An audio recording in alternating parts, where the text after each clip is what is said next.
Imagine living each day with a sense of calm that no chaos can shake.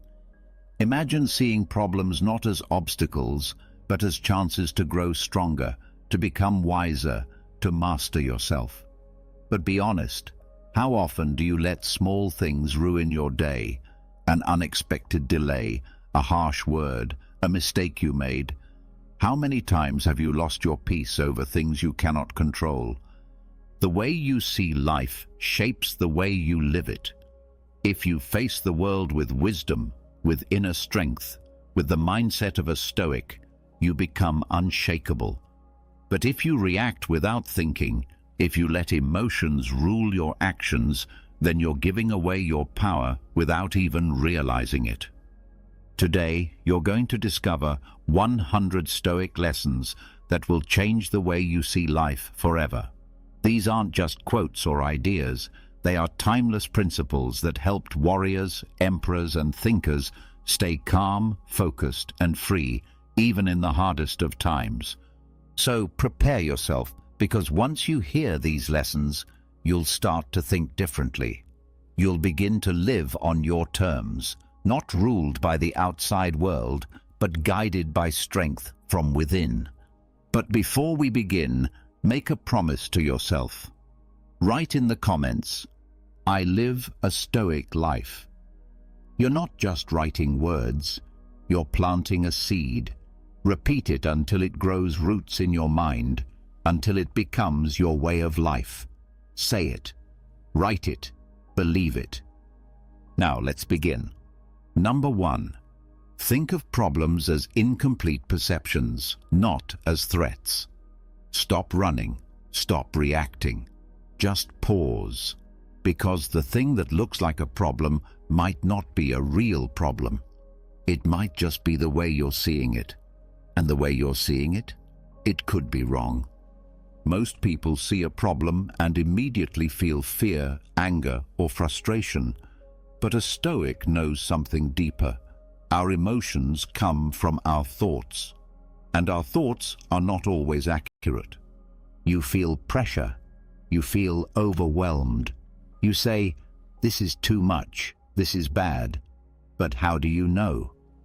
You haven't even stepped back to look at it clearly. You haven't examined the situation with calm eyes. You're just reacting. And reactions aren't truth. They're guesses made in panic. Marcus Aurelius wrote, "If you are troubled by anything external, the pain is not due to the thing itself, but to your estimate of it. And this you have the power to revoke at any moment." That means you can change how you see the problem. And when you change how you see it, the whole problem changes too. You think you've hit a wall, but maybe it's not a wall. It's a mirror showing you something about yourself.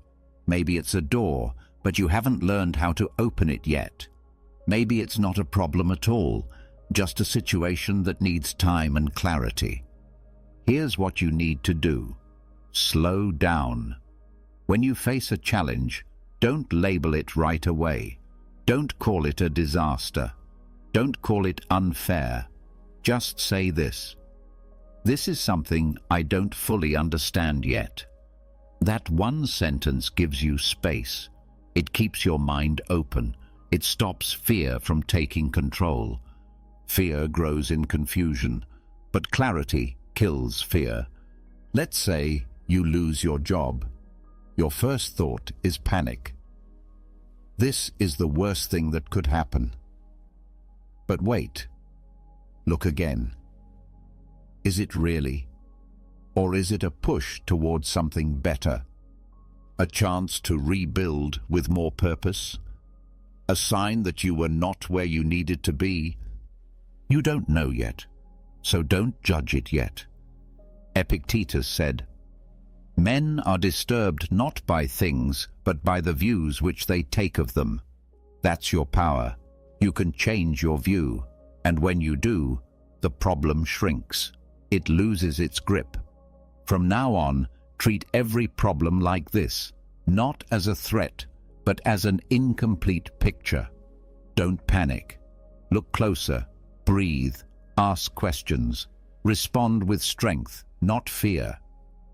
You're not here to live in reaction. You're here to see with clarity. That's what makes you stoic. Number 2, assume you're wrong by default and test the world gently. You think you're right. You feel it in your gut. You're sure about what happened, what someone meant, what needs to be done. But stop, because being sure doesn't make it true. Assume you're wrong. That's not weakness. That's strength. That's how you grow, how you learn, how you avoid unnecessary pain. Most people go through life holding on to their opinions like shields. They argue, they fight, they get offended. Why? Because they believe they already know everything. But a Stoic knows better. A Stoic stays calm, not because they know everything, but because they've accepted they might be wrong about most things. And that's okay. That's where wisdom begins. Seneca said, "The first step towards wisdom is to admit you are ignorant." And he meant it. When you assume you're right by default, you become blind. You stop listening. You miss the lesson. But when you assume you're wrong, something powerful happens. You begin to see more clearly. Next time you feel anger, ask yourself, what if I'm not seeing the full picture? When someone criticizes you, don't strike back. Ask, could there be some truth in what they said? When things don't go your way, don't complain. Ask, did I expect too much? Did I miss something?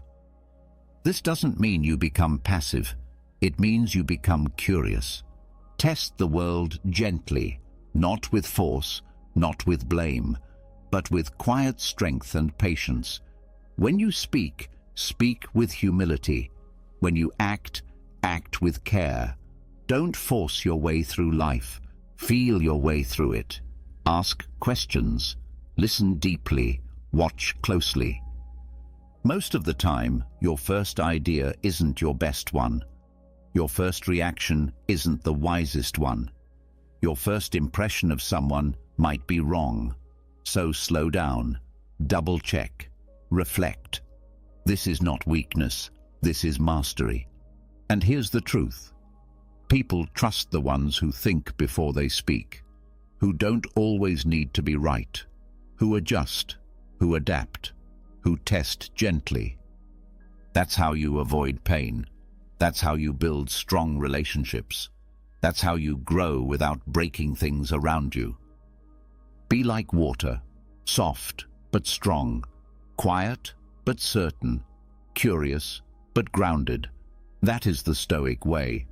Assume less, observe more, and move through the world with calm, steady eyes. Number 3.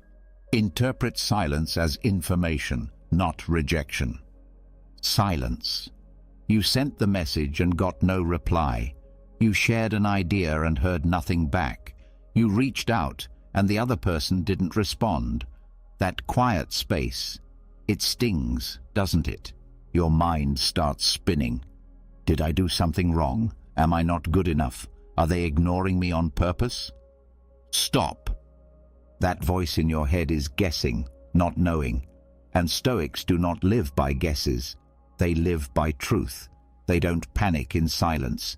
They observe it. Silence is not always rejection. In fact, most of the time, it's not about you at all. People are busy. People are tired. People are dealing with their own struggles, their own fears, their own distractions. Their silence might mean nothing, or it might mean something, but you won't know if you jump to conclusions too fast. So here's the Stoic way.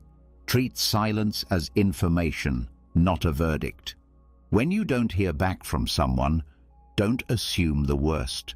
Assume nothing. Say to yourself, this is information, that's all. You're learning something about the situation, about the person, about the timing, and that's useful. That's clarity. Marcus Aurelius reminded himself not to worry about the thoughts of others because those thoughts are not in his control. Their silence, not in your control, but how you respond to it. completely in your hands. Silence gives you a chance to practice strength, to wait without anxiety, to move forward without needing constant approval, to become grounded in yourself instead of being shaken by what others do or don't do. You don't need replies to have peace. You don't need applause to feel worthy. You don't need constant feedback to know your value. When there is silence, fill it with your own strength, your own purpose, your own calm. Sometimes silence is a delay. Sometimes it's a sign. Sometimes it's a blessing in disguise. But it's never something to fear, unless you let your mind turn it into something it's not. So next time you hear nothing, don't crumble. Don't create stories in your head. Don't beg for attention. Breathe, reflect, wait, keep moving. That is power. That is peace. That is stoicism. Remember this: silence is a space. What you fill it with, that's up to you. Choose strength. Choose patience. Choose not to take it personally, because a calm mind is never threatened by a quiet moment. Number 4, don't seek understanding, seek precision of observation. You want to understand. You want answers. You want to know why someone said what they said, why things happened the way they did, why life feels unclear. So your mind starts reaching, building stories, filling in gaps, trying to make sense of it all. But here's the truth. Most of the time, what you think is understanding is just guessing, and guessing is dangerous. A Stoic doesn't rush to explain everything. A Stoic slows down and watches, carefully, quietly, without judgment. Because wisdom doesn't come from fast conclusions, it comes from clear observation. Stop trying to label everything right away. Stop saying, "I know what they meant." Stop assuming motives, emotions, and intentions based on a feeling. That's not clarity. That's noise. That's ego. Instead, train yourself to observe, not emotionally, not dramatically, but with calm precision, like a scientist, like a judge, like a philosopher. What do you actually see? What did the person actually say? Not what you felt they meant. What are the facts? Not your emotional reaction to them. Epictetus said, "First learn the meaning of what you say, and then speak."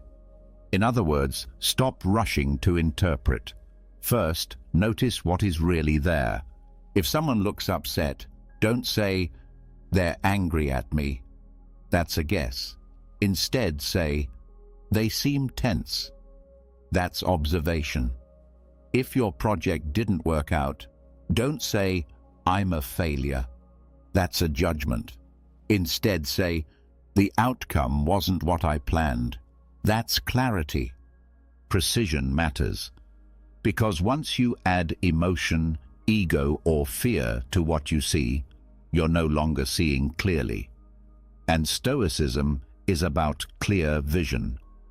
Seeing the world as it is, not as your feelings paint it.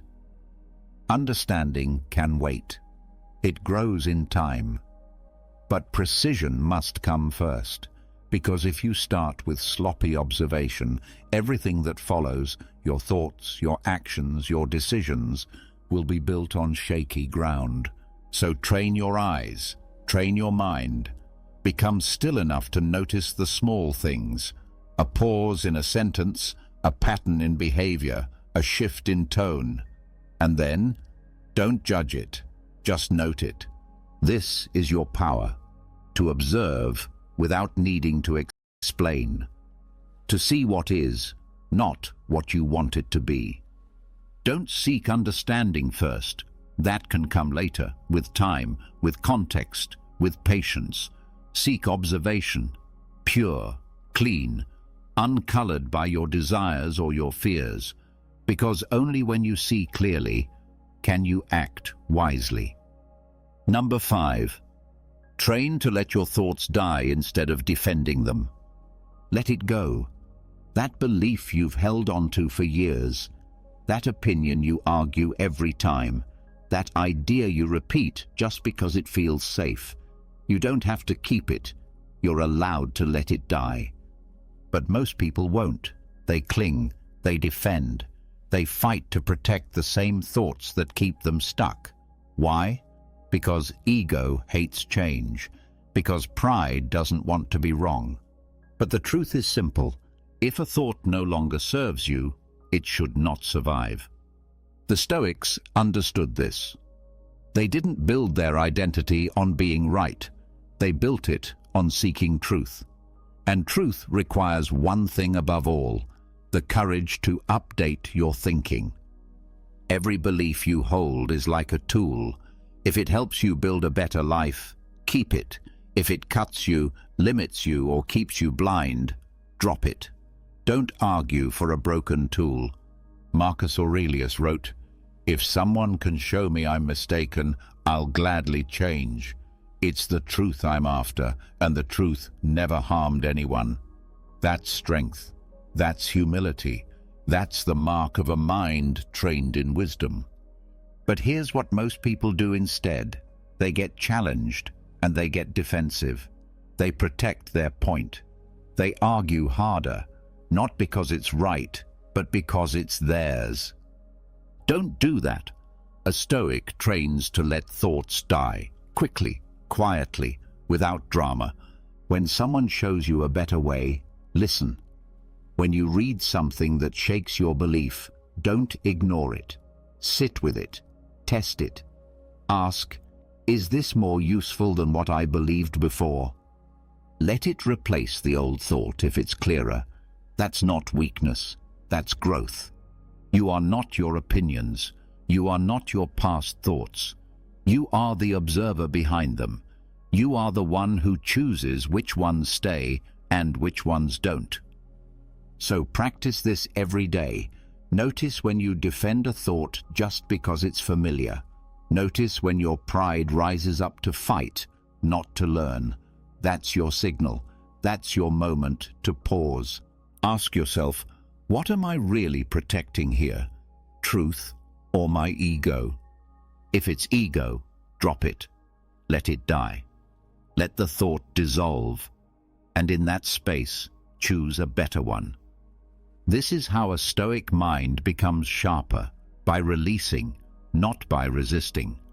So don't be afraid to outgrow your own thinking. The strongest minds are not the ones that never change. They are the ones that know when to change and have the courage to do it. Let your thoughts serve you, but never serve your thoughts. Number 6, don't attach to being rational. Attach to being useful. You want to be right. You want to be logical. You want to be the one who stays calm while others lose their heads. That's good. But it's not enough. Because being rational means nothing if it doesn't lead to action. Stoicism isn't about sounding smart. It's about being useful. Don't make logic your trophy. Make it your tool. Too many people hide behind the idea of being reasonable. They win arguments but lose relationships. They speak clearly but solve nothing. They say, well, technically I'm right, and think that's the goal. But ask yourself, did you help anyone? Did you improve the situation?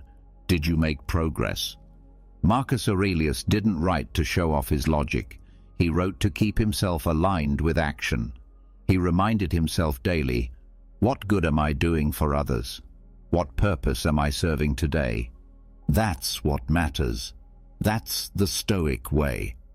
If your logic leads to pride, you've missed the point. If your reasoning creates distance, not connection, you've gone off track. And if you think being rational means shutting down emotions or acting cold, think again. Stoicism isn't about turning into a robot. It's about turning into a strong, helpful human being. When you face a problem, don't ask, what's the smartest thing to say? Ask, What's the most useful thing to do? When someone is upset, don't explain why they shouldn't be. That's rational, but it's not helpful. Instead, ask, how can I bring peace to this moment? Use your mind as a servant, not as a crown. Let reason guide you toward kindness, clarity, and strength, not superiority. Seneca said, "It is not the man who has too little, but the man who craves more, that is poor." The same goes for being right. If you're always craving to be the smartest in the room, you're missing wisdom. True wisdom is humble. It doesn't need applause, it just acts. So from now on, shift your focus. Don't just try to sound rational. Try to be helpful. Be the one who calms the room, not the one who corrects everyone in it. Be the one who fixes the problem, not the one who points it out the loudest. Remember this, it's easy to win debates. It's harder and more powerful to win trust, to build something, to make a difference. Let others chase the appearance of being smart. You chase usefulness, because in the end, it's not about who was right. It's about what got better because you were there. Number 7. Realize most urgency is someone else's dysfunction. Hurry, pressure, last-minute requests. We need this now. It can't wait. This is urgent. But pause. Take a breath. Ask yourself, is it really urgent? Or is it just someone else's lack of planning spilling into your day? Most urgency isn't real. It's a symptom of someone else's disorganization, fear, or need for control. And if you don't realize this, you'll let their chaos become your stress. You'll jump every time they panic. You'll trade your peace for their poor timing. A Stoic doesn't live like that. A Stoic sees through the noise. A Stoic understands that urgency is often a lie, an illusion dressed in panic. Just because someone raises their voice or adds 5 exclamation points doesn't mean the world is ending. It usually just means they're overwhelmed. They didn't plan. They don't know how to manage their time or emotions. And that is not your burden to carry. Epictetus said, "It is not things themselves that disturb us, but our opinions about them." When someone dumps their urgency on you, your reaction depends on your thinking. If you believe, "I have to fix this right now," you feel stress. But if you believe, "This is not mine to absorb," you stay calm. You protect your focus. That's the key. Protect your focus. When you chase every alarm, you lose control of your time. You stop doing what matters. You live in reaction, not intention. And slowly, you become like them. Always rushing, always behind, always exhausted. Don't let that happen. Train yourself to pause when urgency shows up. Ask, is this truly urgent or just poorly managed? Does this require my full attention now, or can it wait? Am I responding to the situation or to their emotion? You'll find that most of the time the fire isn't real. It's just smoke. This doesn't mean you ignore others. It means you respond wisely. You stay helpful, not reactive, calm, not frantic, grounded, not swept up in the storm. Marcus Aurelius faced pressure every day. Wars, politics, demands from every direction. But he still wrote, "If you are disturbed by anything external, the pain is not due to the thing itself, but to your estimate of it." He didn't let outside urgency shake his inner peace. You don't have to either. You are not here to be a sponge for other people's dysfunction. You are not here to live on someone else's emotional schedule. You are here to live with purpose, with control, with clarity. So the next time someone says, "This can't wait," look at the facts, not the tone. Stay still, stay sharp, stay true to your priorities. Urgency is often noise, And a Stoic doesn't answer to noise. A Stoic answers only to reason. Number 8. Suspect your opinions when they match your impulses. You feel it rising, that spark of anger, that sudden judgment, that strong, loud opinion in your head telling you, I'm right, they're wrong. It feels sharp, it feels certain. But here's the truth. That voice isn't always wisdom. It's often just impulse in disguise. And when your opinions come wrapped in impulse, they are not to be trusted. The Stoic way is not to silence your thoughts, but to question them, especially when they arrive fast, hot, and certain, especially when they match your mood perfectly, especially when they give you an excuse to lash out, blame, or justify your behavior. That's the moment to pause. Angry, jealous, offended. You might say, they disrespected me, or I deserve better, or this is unfair. But stop and ask, is this a clear thought, or just my emotion speaking through an opinion?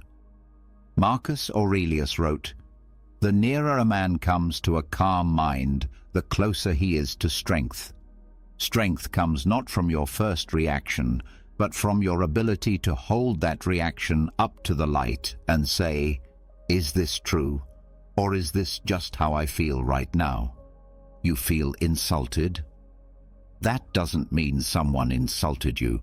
You feel ignored? That doesn't mean they're rejecting you. Your opinion formed in that moment might be built on fear, ego, or pain, not fact. Train yourself to be suspicious of easy answers, especially the ones that show up when your heart is racing. A Stoic doesn't trust every thought that passes through their mind. A Stoic is a gatekeeper. They observe their thinking the way a guard watches the door, careful, alert, and calm.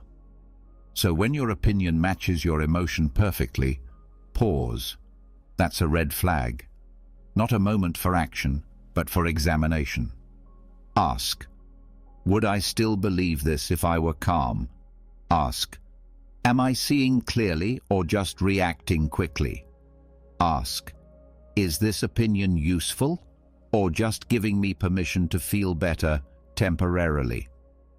Don't let emotion put on a mask and call itself truth. This is how you build inner strength. Not by suppressing feelings, but by not letting them run your mind. Not by killing passion, but by making sure it doesn't pretend to be wisdom. Let other people act out every time they're upset. Let them post, argue, complain, and defend. You sit with the feeling. You test your opinion. You wait until it's calm, solid, and grounded. Because when you speak from clarity, not impulse, your words carry weight. And when you act from wisdom, not emotion, your actions build the kind of life no chaos can shake. So remember this. If it came fast and it feels good to believe, it might not be truth. It might just be ego. Test it. Question it. Hold it up to the light. A Stoic doesn't just have thoughts. A Stoic investigates them relentlessly. Number 9. Stop imagining yourself as the main character. The world does not revolve around you. That may sound harsh, but it's freeing. You are not the center of every story. Not every look, not every word, not every moment is about you. Most of the time, people aren't thinking about you at all, and that's a good thing. When you imagine yourself as the main character, you carry too much weight. You take things personally. You create stories in your head, stories filled with drama, judgment, and meaning that simply aren't real. Someone forgets to say hello. You think they're ignoring you. Someone cancels plans. You think they don't respect you. You stumble once in public. You believe everyone noticed and will remember forever. But here's the truth. They're not watching. They're living their own lives. They're caught in their own worries, their own thoughts, their own roles in their story. You are a part of this world, not the star of it. The Stoics knew this. They believed in humility, not as weakness but as clarity. Marcus Aurelius reminded himself daily, "You are just a soul, carrying a corpse. Temporary, small, a piece of a much bigger puzzle." So why does this matter? Because when you let go of the main character mindset, you gain peace. You stop needing attention. You stop needing to be right. You stop trying to control how others see you. You simply live, quietly, purposefully, inwardly focused. You hold the door open without needing a thank you. You speak truth without needing applause. You make mistakes without needing to defend yourself. Life becomes lighter, and when challenges come, you stop asking, "Why me?" Instead you ask, "Why not me?" You accept that life happens to everyone, that you are not being singled out, that you are not cursed or targeted. You're just human, like everyone else. This mindset builds resilience. You're not performing for an audience anymore. You're living with integrity, even when no one's watching, especially when no one's watching. It also builds compassion. You start to see others more clearly. You realize they're not side characters. They're people, just like you, fighting battles you can't see, struggling, hoping, trying. So take yourself seriously, but not too seriously. Live your life with purpose, not performance. You don't need to be the main character. You just need to be real. That is where your strength lies, not in being seen, but in being centered. Not in leading the show, but in walking your path with grace, even when no one claps. That is the Stoic way. Let go of the spotlight, step into reality, and walk on.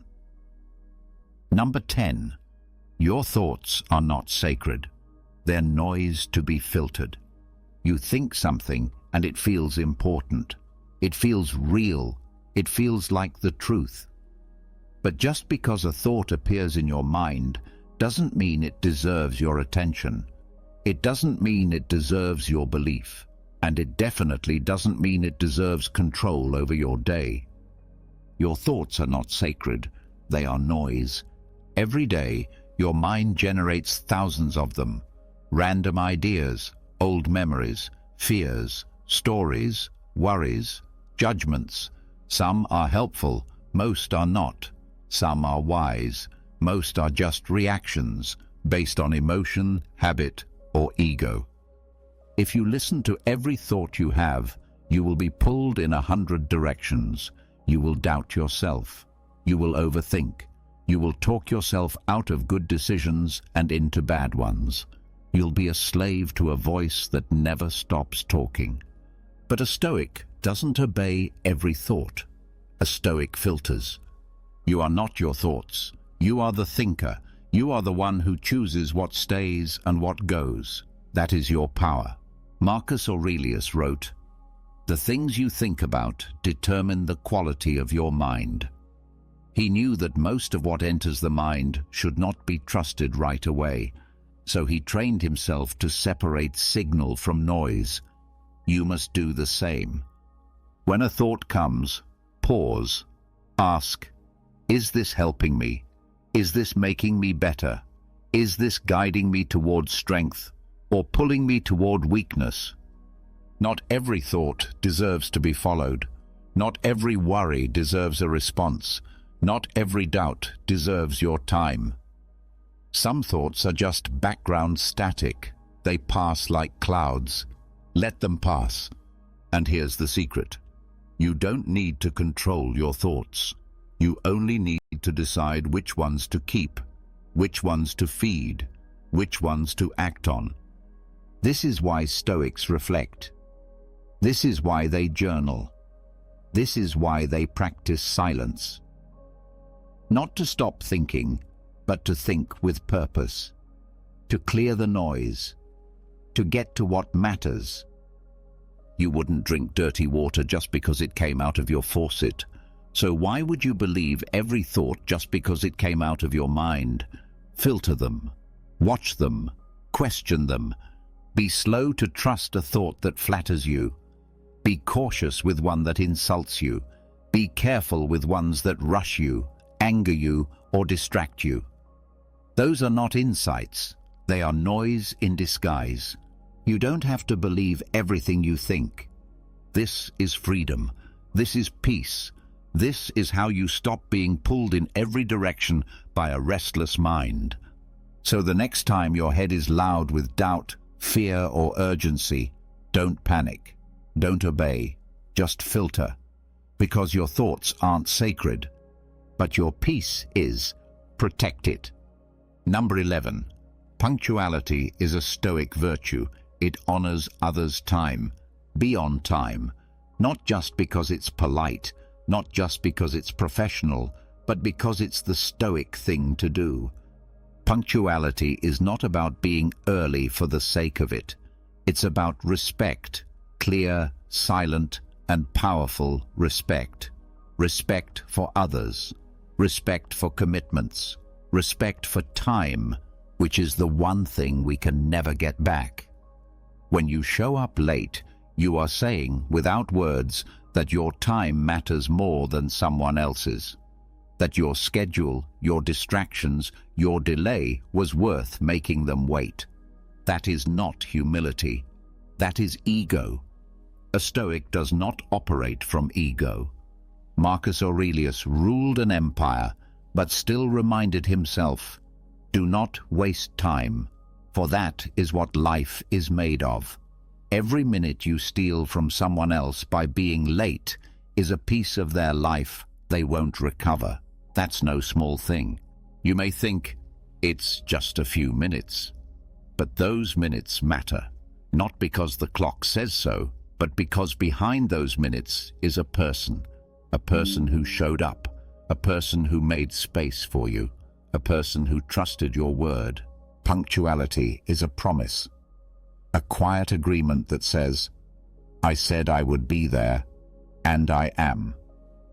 And it's not just for them, it's for you. When you are on time, you train discipline. You strengthen your ability to manage yourself. You start your day with order instead of chaos. You remove the stress of rushing. You build a reputation of reliability, not by shouting, but by showing up. And let's be clear, punctuality is not about perfection. Life happens, delays happen, but the Stoic doesn't use that as an excuse. The Stoic prepares, leaves early, plans ahead. And if they are late, they take full ownership. No excuses, no blame.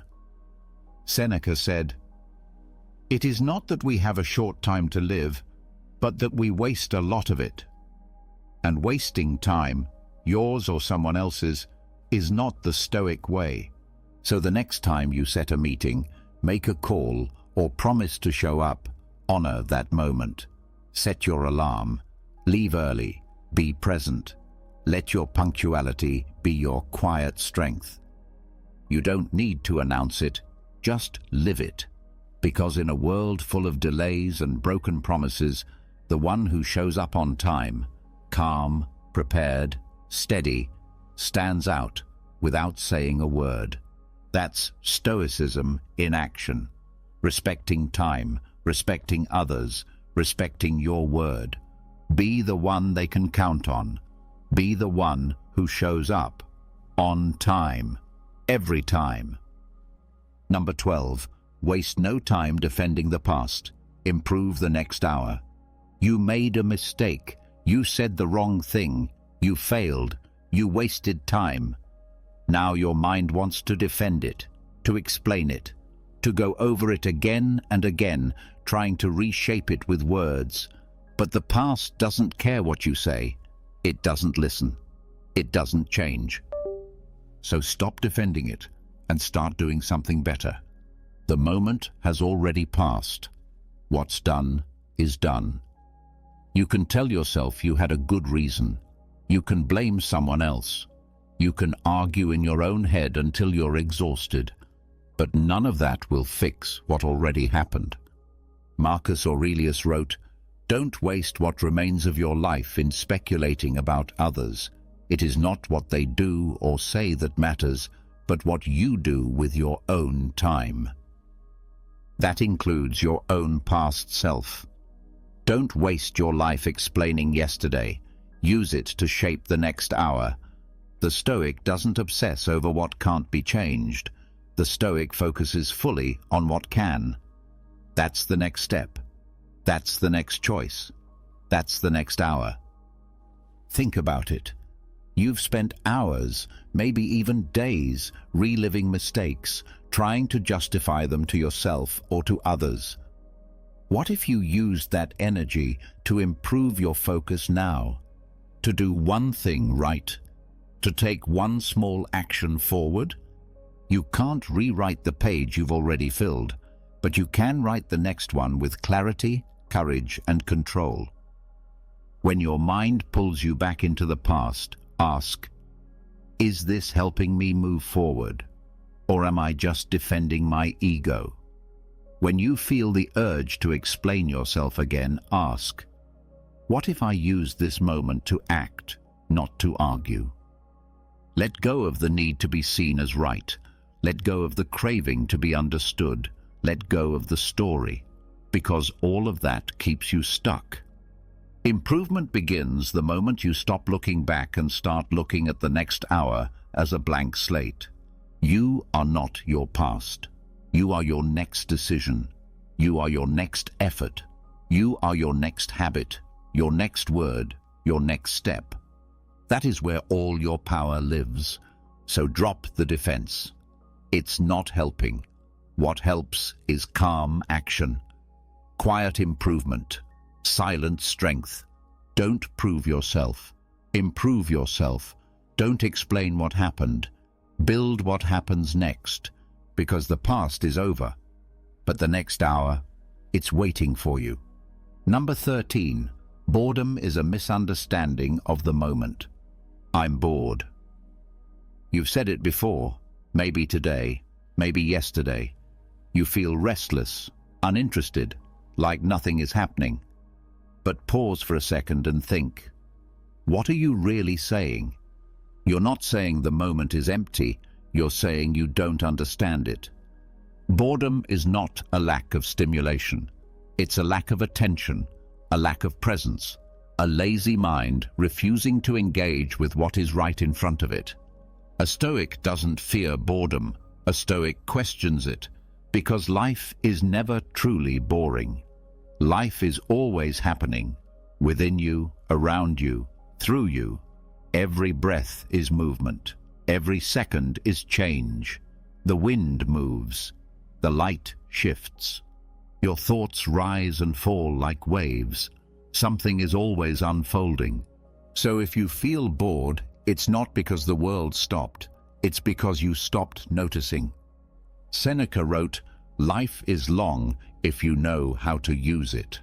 But most people waste the moment by running from it. They scroll, they pace, they complain, they look for louder, faster, shinier things to fill the silence. But a Stoic doesn't run from silence. A Stoic listens to it, stays with it, studies it. Boredom is a signal, not that life is dull, but that your awareness is dull, that you are distracted, untrained, unfocused. So what do? You return to the moment. You sharpen your senses. You observe with fresh eyes. What can you learn here? What can you train? What can you notice that you missed before? Even a quiet room can teach you patience. Even a long wait can teach you control. Even a walk with no destination can reveal something true, if you're paying attention. Marcus Aurelius sat with stillness. He reflected daily, not because life was always exciting, but because he knew that meaning is not found in noise, it's found in presence. From now on, treat boredom as a teacher. When you feel it, don't run, don't complain, Look closer. Ask yourself, what am I missing here? Because the moment is not empty. You just haven't looked deep enough. Boredom is not the world's failure. It's an invitation to wake up, to engage, to see again. So open your eyes, focus your mind, be present, and the moment will reveal its lesson every time. Number 14. Hurrying is proof you're not prepared. You're rushing. You feel the pressure. The deadline is close. The conversation is intense. The decision has to be made now. So you move fast. You act without thinking. You say what comes to mind. But deep down, you know, you're not in control. You're just reacting. Hurrying is not a sign of strength. It's a signal, a warning, a red flag. Hurrying means something was missed, something was skipped, something wasn't planned. A Stoic doesn't scramble. A Stoic moves with calm and intention. Even when the world is shouting, even when others are panicking, the Stoic stands firm and asks, what matters? What do I control? What comes next? If you're in a rush, it means you didn't prepare your time, your energy, or your mind. You didn't think ahead. You didn't pause to create space. And now your body is ahead of your mind. Marcus Aurelius reminded himself to act without hurry, without hesitation, without anger. That's the ideal. Calm and clear. Like a skilled archer who doesn't rush the shot, no matter how loud the battlefield is. Think of it this way. If you're always hurrying, you're always one step behind your life. You're reacting instead of leading. You're trying to catch up instead of staying ahead. Slow is smooth, and smooth is fast. The Stoic trains daily, not for speed, but for readiness. You don't get faster by rushing. You get faster by preparing, by practicing, by clearing your mind so when the moment comes, you act from habit, not panic. So next time you feel that rush rising in your chest, pause. That feeling is a signal. I didn't prepare well. Don't ignore it. Learn from it. Fix the process, not just the moment. Are you always late? That's not bad luck. It's poor planning. Are you always rushing through tasks? That's not pressure. It's lack of focus. Are you always anxious during conversations? That's not urgency.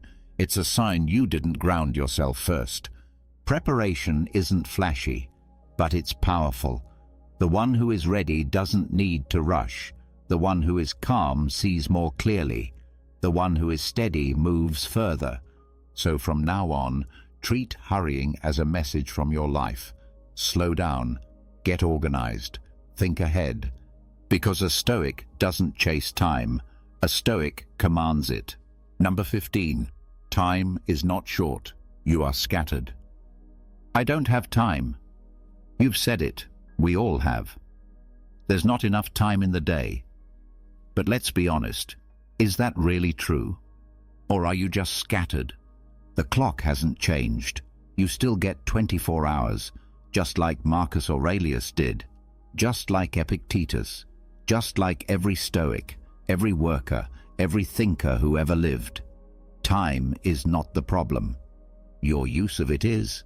You are not out of time. You are out of focus. Look at your day. How many times did you check your phone? How often did you jump from one task to another without finishing either?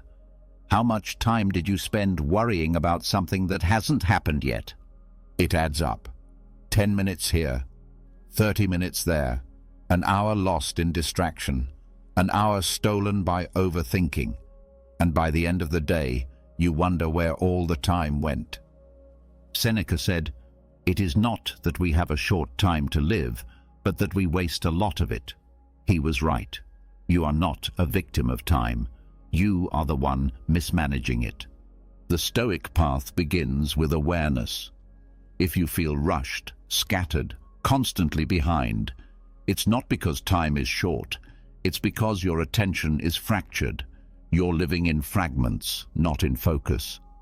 So what's the solution? Simplify. Choose fewer things and do them fully. Stop multitasking. Stop chasing every notification. Stop letting other people's urgency become your emergency. Learn to say no. Learn to sit with one thing at a time. Start your day with a plan, a clear, simple intention. Ask yourself, what is essential today? Then do that. Block out noise. Cut distractions. Honor your time by giving it to what matters.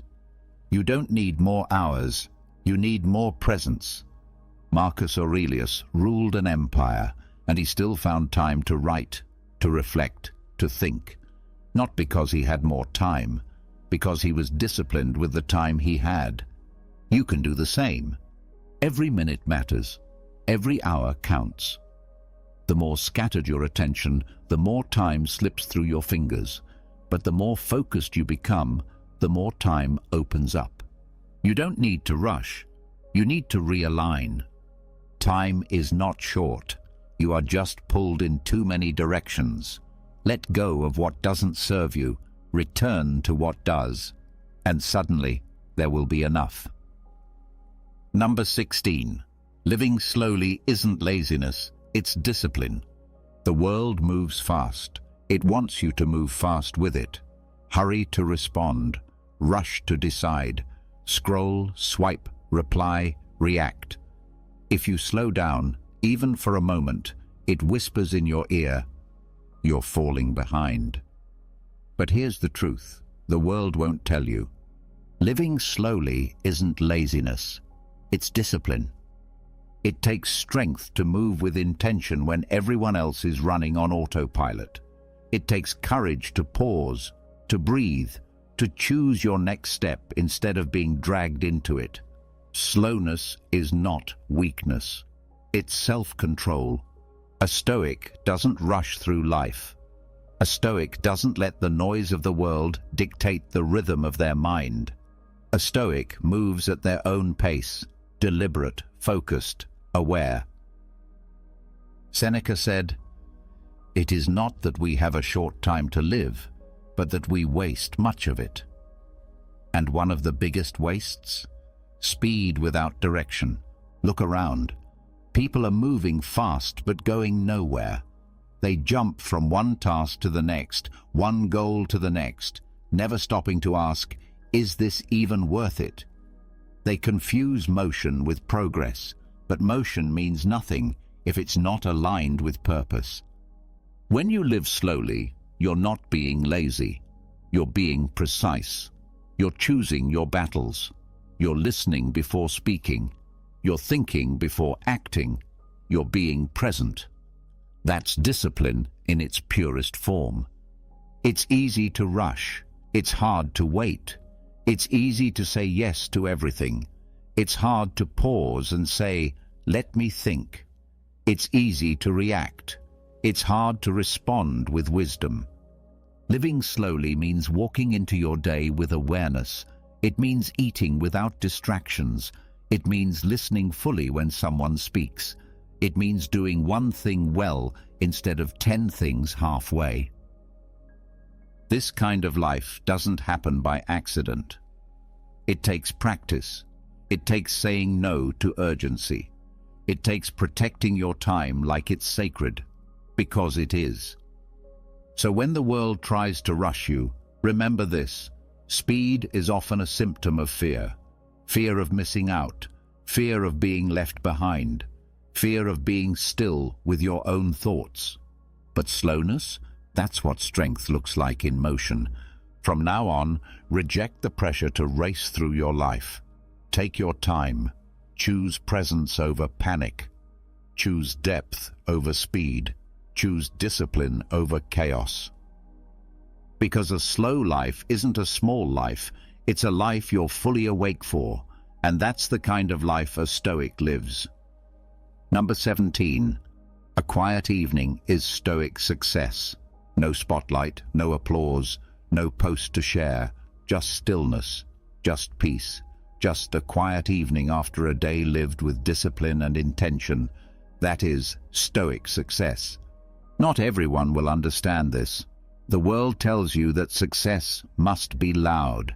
It must be big, busy, visible, fast money, constant movement, endless hustle. But that kind of success often comes with anxiety, exhaustion, and emptiness. A Stoic sees something different. A Stoic knows that a day well spent does not always end in noise. It ends in calm, in reflection, in rest that has been earned. Marcus Aurelius had wars to lead, politics to manage, people to please. And yet, he still wrote about the beauty of simplicity, about returning to himself, about the peace found in a life lived close to nature, close to reason. He knew it is not what others think of your day that matters, it's what you know about how you lived it. A quiet evening is proof.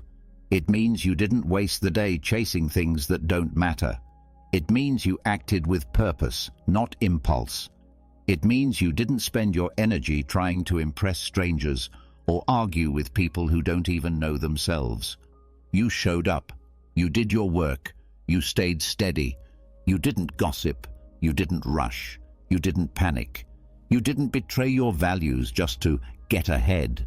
You kept your mind clear, your emotions in check, your actions aligned. And now as the day closes, you're not restless. You're not angry. You're not lost in regret. You're at peace. That is rare. That is strength. That is stoicism. So don't measure your life by how much noise you make. Don't believe you need to prove yourself through status, wealth, or followers. Measure your life by this. Can you sit in silence at the end of the day, knowing you lived well? Can you sit with yourself without distraction? Can you enjoy the sound of nothing? The warmth of a simple meal, a short walk, a few pages of a book, your own breathing. That is the reward. That is the goal. A quiet evening doesn't mean a small life.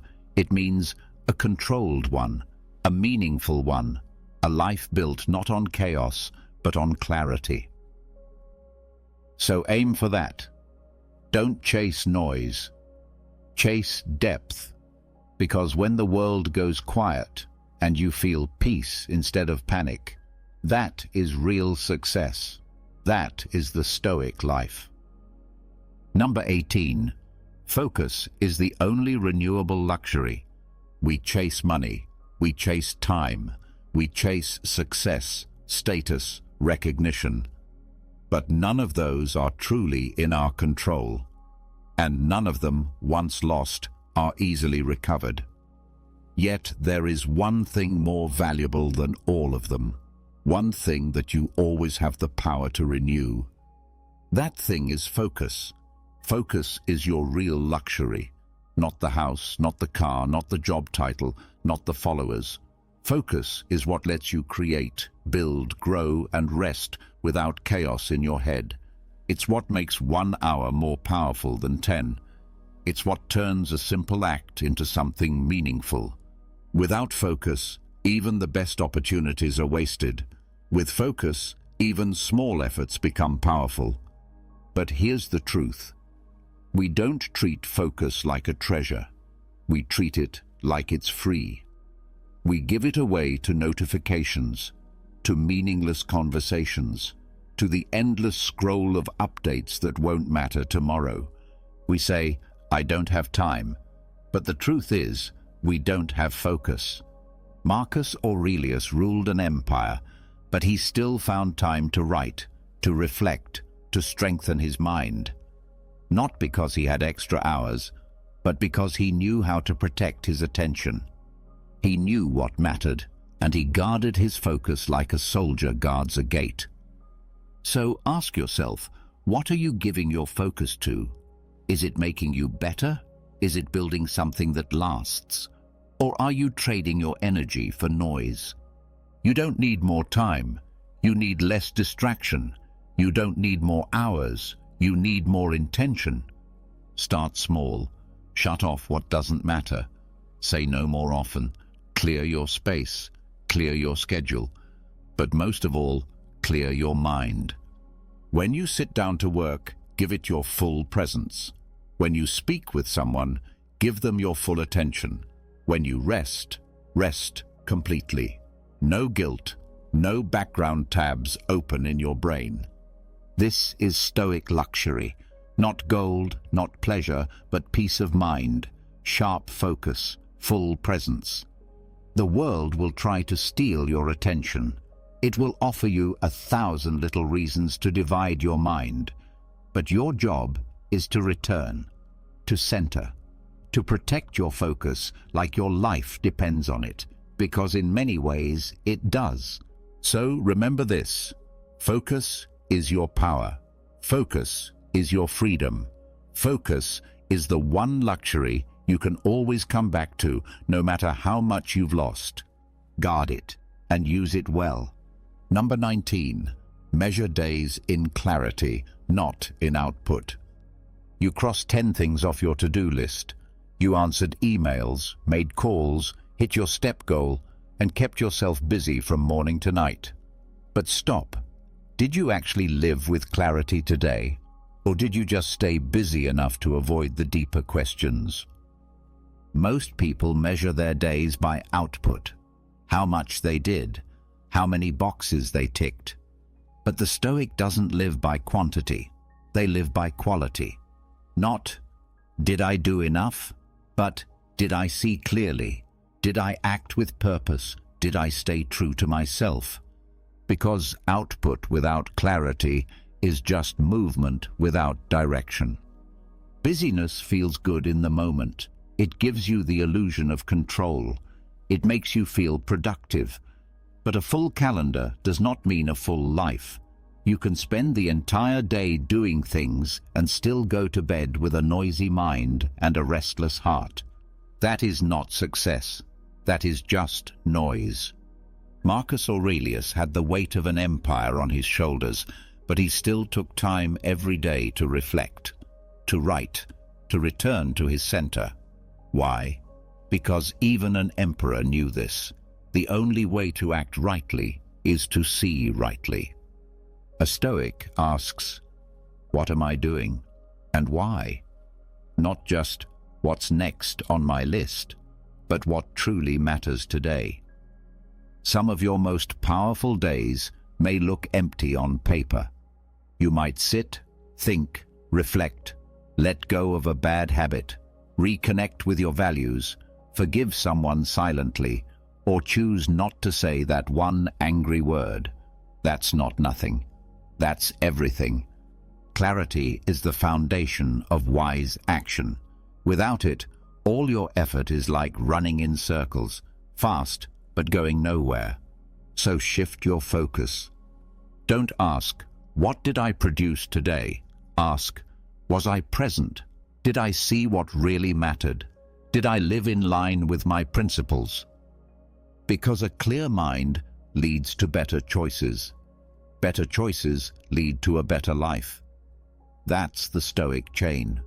The goal isn't to do more, it's to do better, to think better, to live with less confusion and more awareness. At the end of the day, forget the numbers. Ask yourself one question. Was I clear today? If the answer is yes, then you lived well, no matter how much you got done. Number 20. Don't count days. Count what you were unshaken by. You've been told to track time, to count how many days you've been consistent, to mark how long you've stuck to the habit, to celebrate streaks. But here's the truth. Life is not measured in perfect chains of days. Life is measured by what didn't break you. Don't count days. Count what you were unshaken by. That is the Stoic way. Anyone can feel strong when life is easy. Anyone can stay on track when the sun is shining, when people are kind, when things go according to plan. But the real measure of your strength is not how many days you succeeded. It's how many storms you stood through without losing yourself. Did someone insult you and you didn't react? That counts. Did your plans fall apart and you stayed calm? That counts. Did anxiety knock on your door and you didn't let it in? That's worth more than 100 perfect days. Marcus Aurelius didn't ask, "How many peaceful days did I have this week?"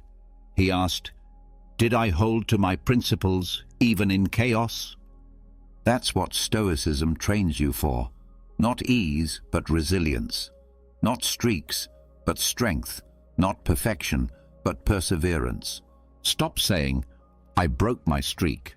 I failed today." No, ask instead, what tested me today? And what did I not let control me? That is your progress. That is your scoreboard. And when you fail, when the day doesn't go as planned, when you break your habit, miss your goal, or get pulled off track, don't start over from zero. You didn't lose the whole day. You had moments where you stayed steady, moments where you caught yourself, moments where you didn't explode, didn't give up, didn't let the world shake you. Count those, because life will not reward you for how clean your calendar looks. Life rewards you with strength, clarity, and peace, earned in the middle of chaos, discomfort, and challenge. So each night, before you sleep, don't ask, "Was today perfect?" Ask, "What didn't shake me today?" And if the answer is, "My anger, my fear, my doubts, the noise around me," then you're winning. That is what it means to live like a Stoic. So don't count the days, count your steadiness, because that's what you'll carry with you when time runs out. Number 21. Jealousy is a failure of gratitude. You see someone winning. They have something you don't, a title, a house, a body, a partner, a lifestyle. And something inside you tightens. It whispers, "Why them? Why not me?" That's jealousy, and it doesn't feel good. But here's the truth. Jealousy isn't about them. It's about you. It's not caused by what someone else has. It's caused by what you've forgotten. You forgot what you have. You forgot how far you've come. You forgot how much you've already been given, already overcome, already achieved. Jealousy is a failure of gratitude. A Stoic doesn't live by comparison. A Stoic lives by appreciation, not for what others have, but for what is, right here, right now. Marcus Aurelius didn't waste time envying other emperors. He focused on his role, his duties, his path. He reminded himself daily, "You already have everything you need." And so do you, if you learn to see it. When you let jealousy in, you blind yourself. You stop seeing your blessings. You stop seeing your choices. You live in someone else's life instead of your own. And here's the irony. Even the people you envy someone else. Even they feel lacking, insecure, unfinished. No one is complete. No one is free of struggle. You're comparing your inside to their outside, and that's never fair. So when jealousy creeps in, don't feed it. Don't follow it. Don't let it control your mood or your actions. Use it. Let it remind you, "I'm looking outward too much. I'm forgetting my own path. I'm not being thankful." Then return. Return to your breath, your body, your blessings, the roof over your head, the people who care for you, the strength you've built, the chances you still have, the quiet things you've survived that no one even knows about. Gratitude is not a feeling, it's a discipline, it's a habit, it's a shield. Practice it, write it down, say it out loud, think it when jealousy tries to take root. What do I already have that I'm not seeing clearly? Because once you see clearly, the jealousy fades. It loses power.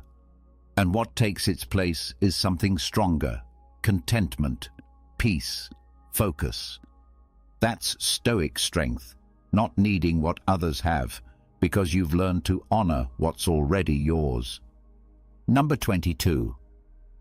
Anxiety is expectation without context. You feel it in your chest, that tightness, that weight.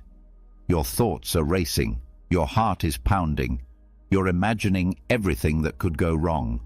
The worst-case scenarios, the judgment, the failure. You call it anxiety.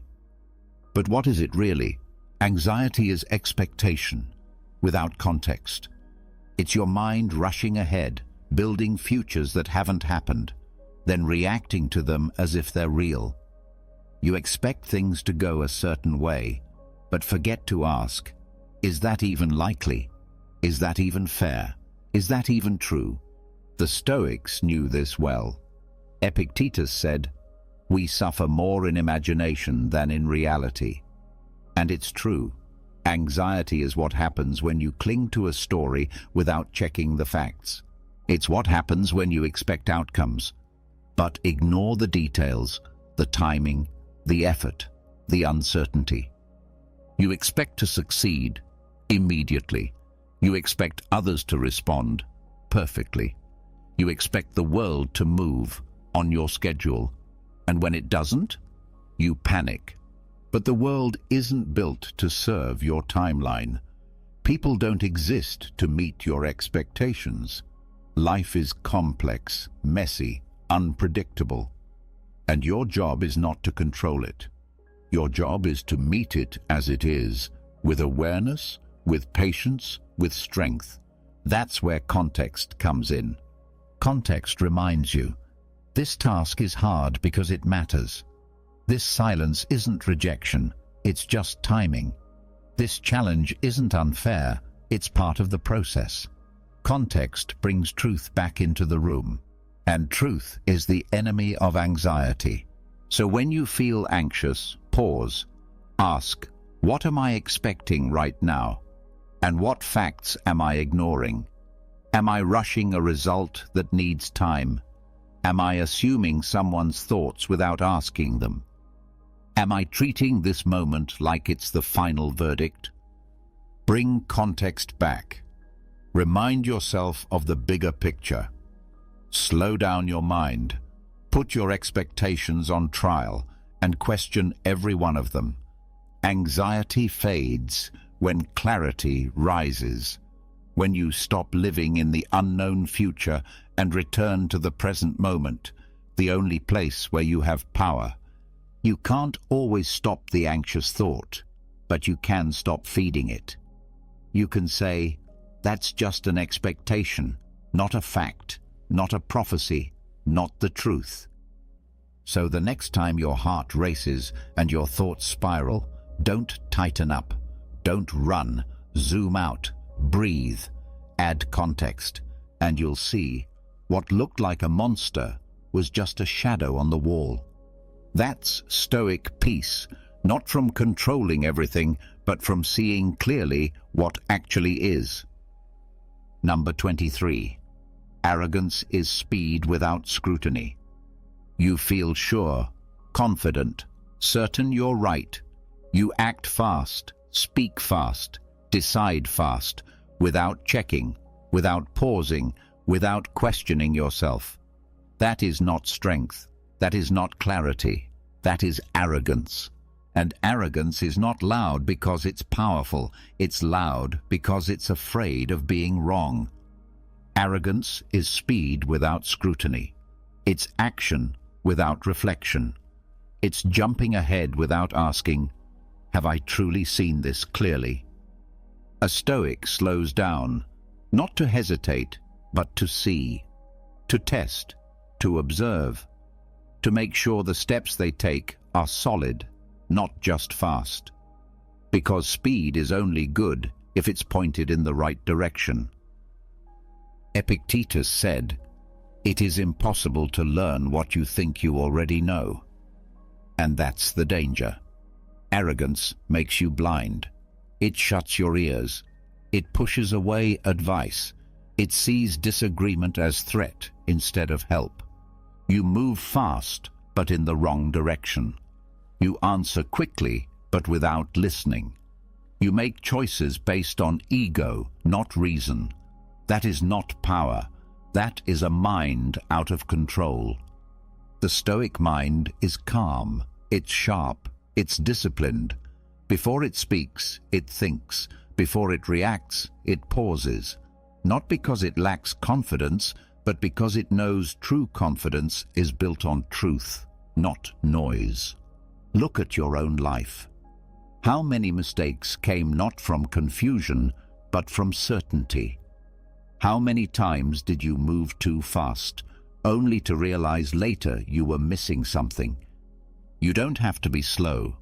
You have to be still inside. You have to stay aware. Ask questions.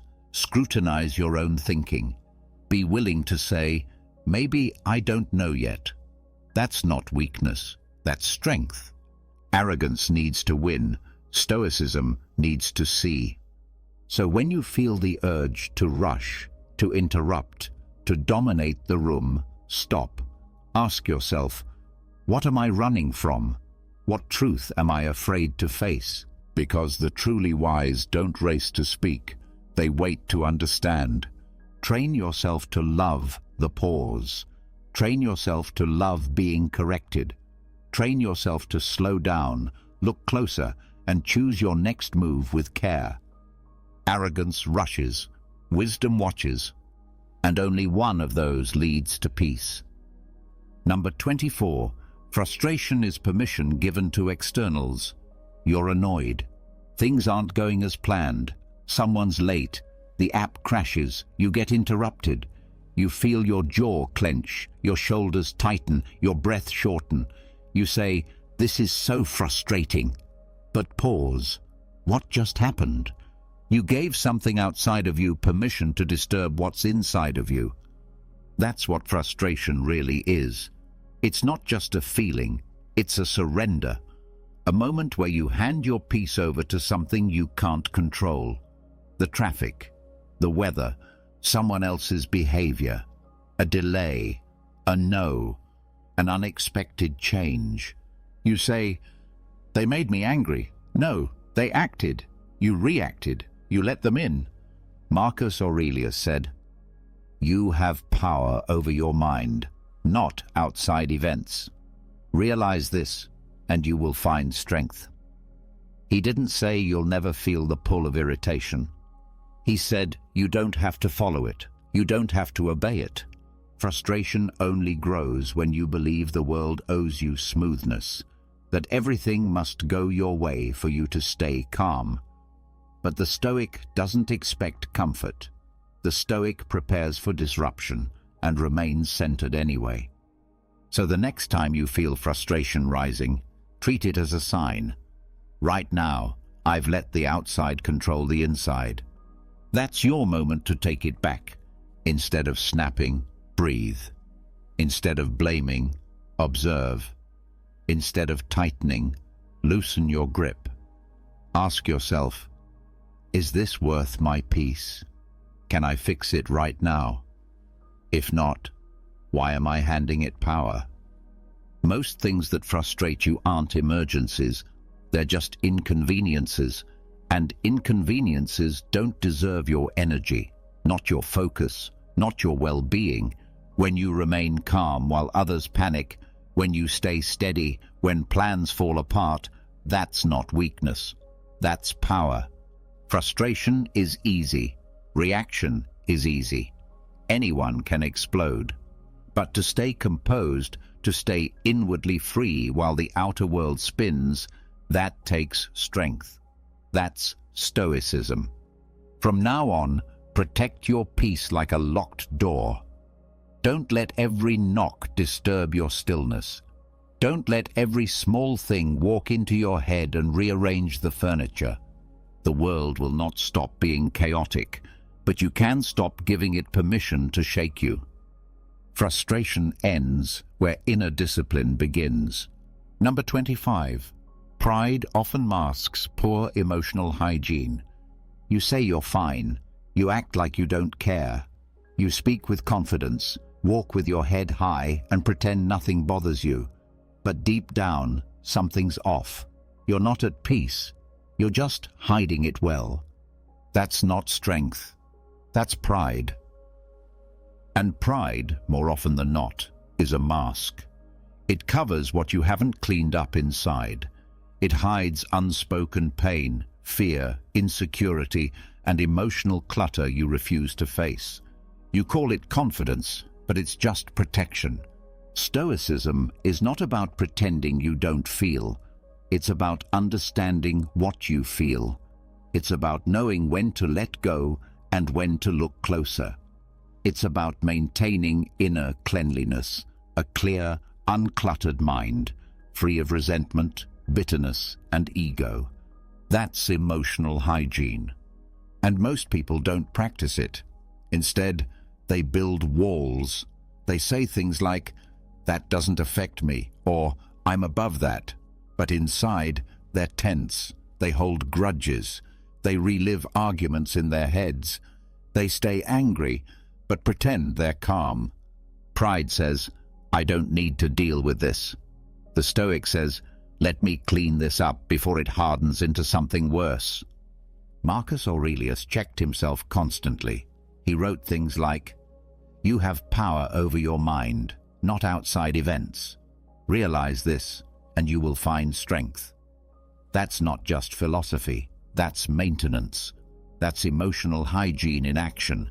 When your pride tells you to suppress your feelings, ignore your triggers, or act like nothing can touch you, stop. That's avoidance, not stoicism. Check in with yourself. Ask, why did that comment sting? Why am I still thinking about that moment? Is my pride protecting something fragile inside me? You don't need to announce your pain, but you do need to deal with it. You need to face it in quiet moments. You need to sit with it long enough to understand it, and then let it go. Because what you don't process, you carry. And what you carry eventually leaks into your words, your decisions, your relationships. True stoicism is clean, not cold. It's steady, not shut off. It doesn't avoid emotions. It understands them so well, they don't take control. Pride covers the wound. Stoicism heals it. So let go of the act. Drop the armor. Clean your mind like you clean your hands, regularly, honestly, and without shame. That is strength. That is clarity. That is the Stoic way. Number 26. Shame is imagination weaponized against the self. You said the wrong thing. You made a mistake. You failed to show up the way you wanted. Now your mind won't stop replaying it. You hear your own voice over and over again, like a punishment. You picture others judging you. You imagine what they must be thinking. That's not justice. That's not truth. That's shame. And shame is imagination, weaponized against the self. It's a story you tell yourself over and over, with no mercy. It's what happens when your mind uses its greatest strength, creativity, not to solve a problem, but to attack you. A Stoic doesn't live like that. Seneca wrote, "A good character, when established, is not easily overthrown." You are not defined by one moment. You are not reduced to your worst day, and you are not required to carry guilt forever just because you stumbled once. Shame feels heavy because it's built on lies. Everyone saw it. They'll never forget it. You're not good enough now, but none of that is fact. It's fiction, created in your own head and played on repeat. Yes, take responsibility. Yes, learn from the mistake. But don't turn correction into punishment.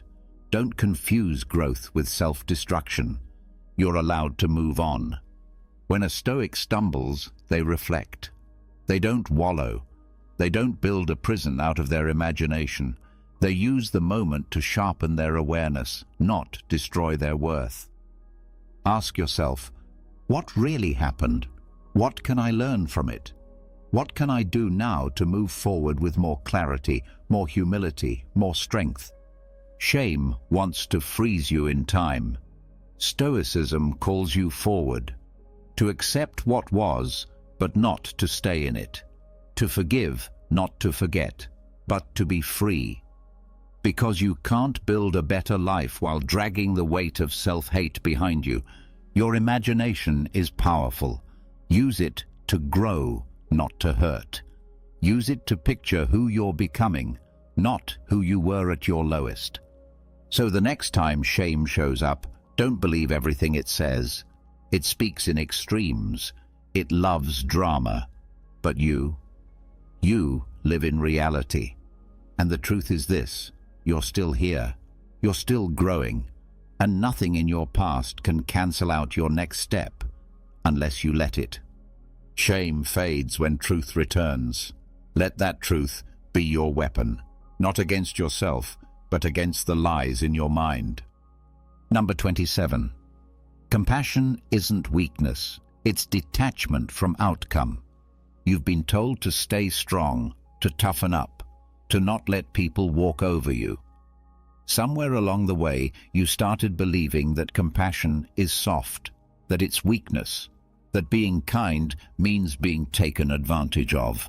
But that's not compassion. That's expectation. And there's a difference. Compassion in its purest form is strength.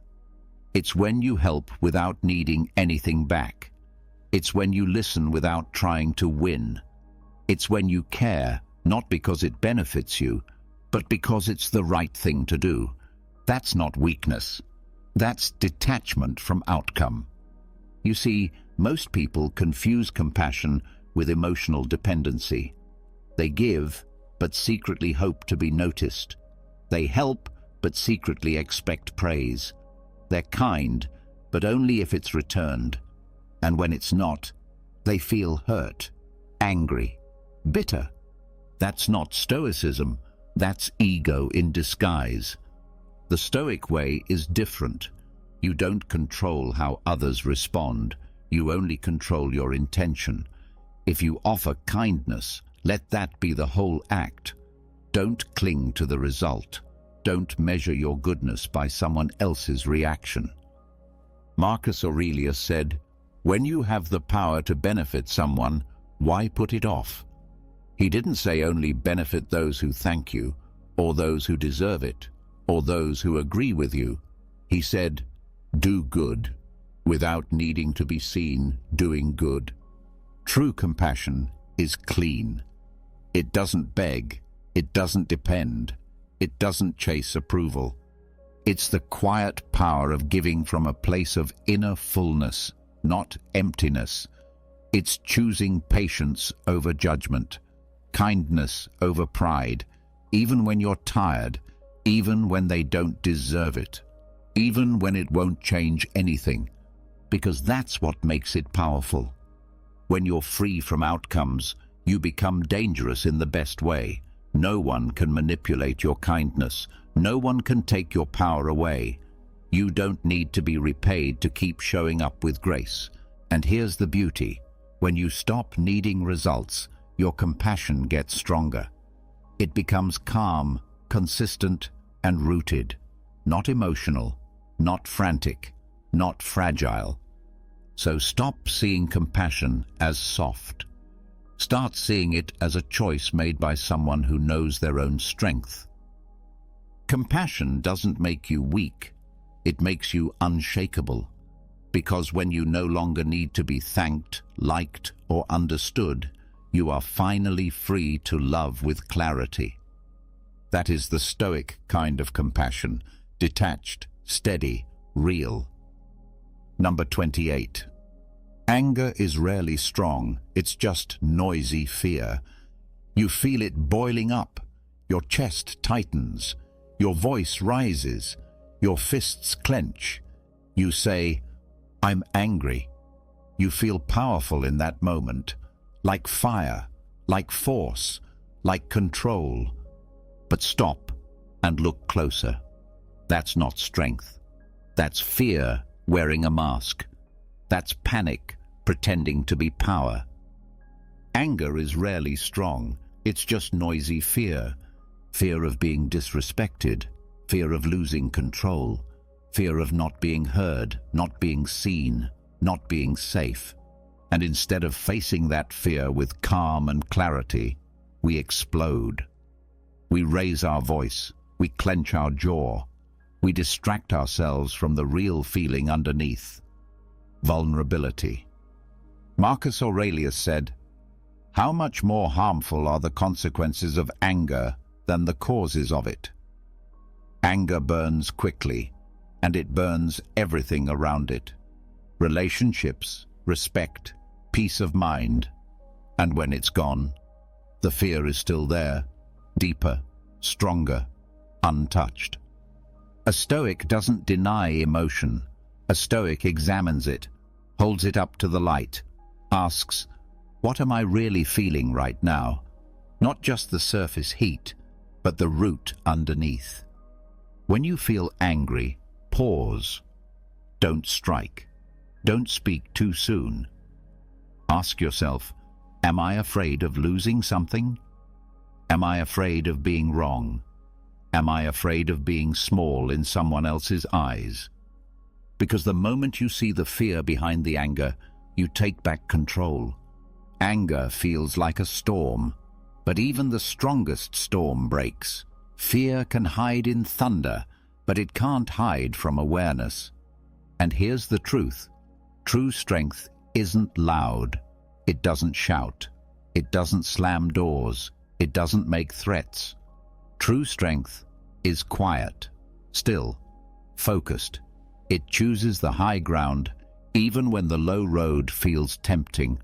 So the next time anger rises, don't mistake it for power. Listen to it. Question it. Don't let fear trick you into thinking you're being strong just because you're being loud. Silence it by facing what it's hiding, and respond, not from fear, but from purpose.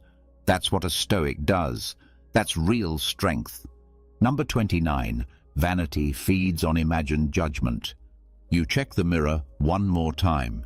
You reread your message before posting. You adjust your tone, your image, your story, just in case someone is watching, just in case someone is judging, just in case it doesn't land right. That's vanity, and it doesn't grow in truth. It feeds on imagination. Vanity is not self-respect. Vanity is obsession with how others might see you, not how they do see you, but how they might. It's a life lived in the shadows of other people's thoughts. But here's the Stoic truth. Those thoughts you fear, they're probably not real. Marcus Aurelius said, "We all love ourselves more than other people, but care more about their opinion than our own." Why? Because we imagine we're being watched, judged, graded. But the world isn't thinking about you as much as you think it is.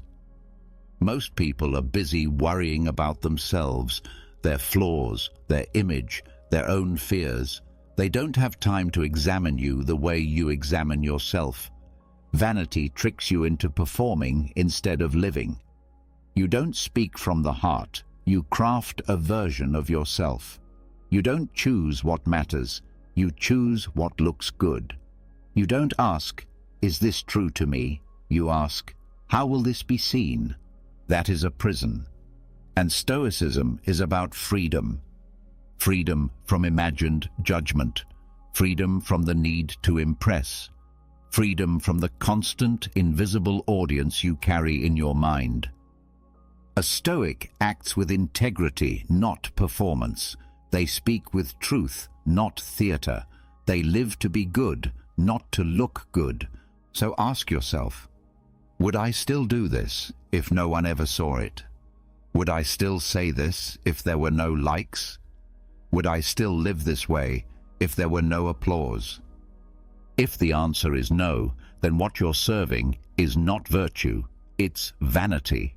And vanity is exhausting. It makes you fake, it makes you fragile, it makes you afraid to be real. But when you drop it, you become powerful, untouchable, grounded. So the next time you feel the need to prove something, stop. The next time you find yourself crafting your image instead of your character, stop. Remind yourself, they're not thinking about me that much, and even if they were, so what? Live for truth, not attention. Build substance, not illusion, because vanity fades, but character stays, and Stoicism chooses what stays. Number 30. Peace feels like boredom to a chaotic mind. You sit in silence. Nothing's wrong, nothing's urgent. There's no argument to win, no crisis to solve. The room is still, the day is calm.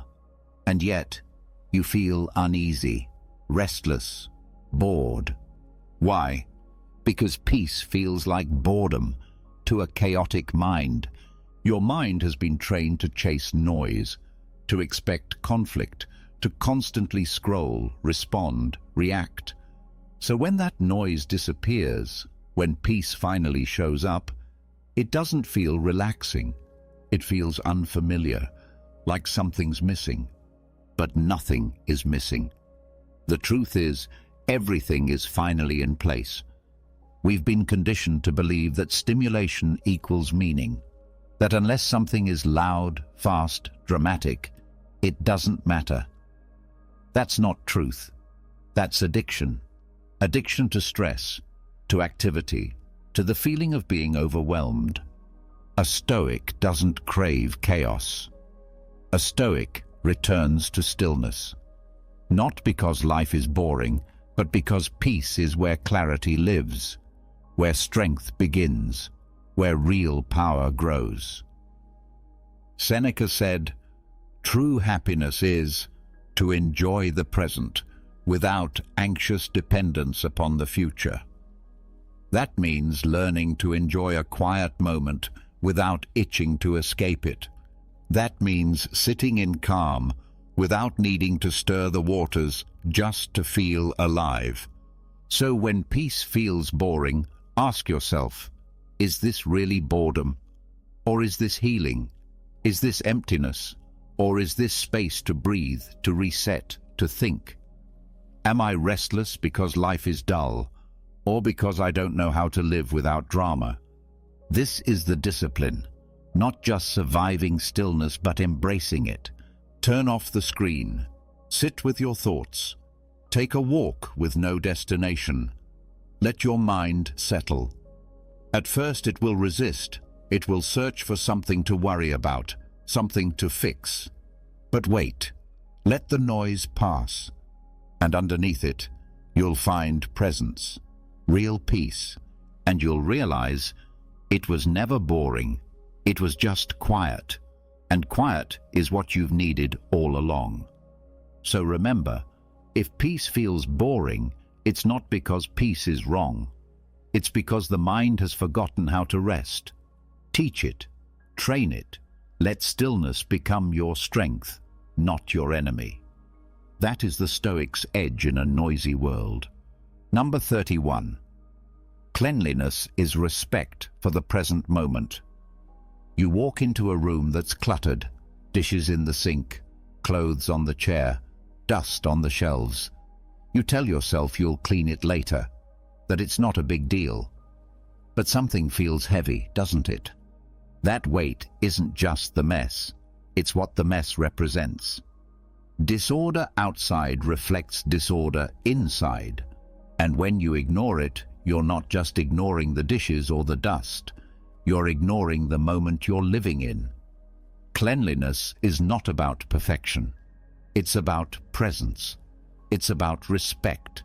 It's a physical way of saying, this moment matters, this space matters, I am awake and I care. A messy room becomes a blurry mind. A dirty desk becomes scattered thoughts. The more you let your surroundings fall into neglect, the easier it is to fall into mental noise, distraction, laziness. But the Stoic sees through that.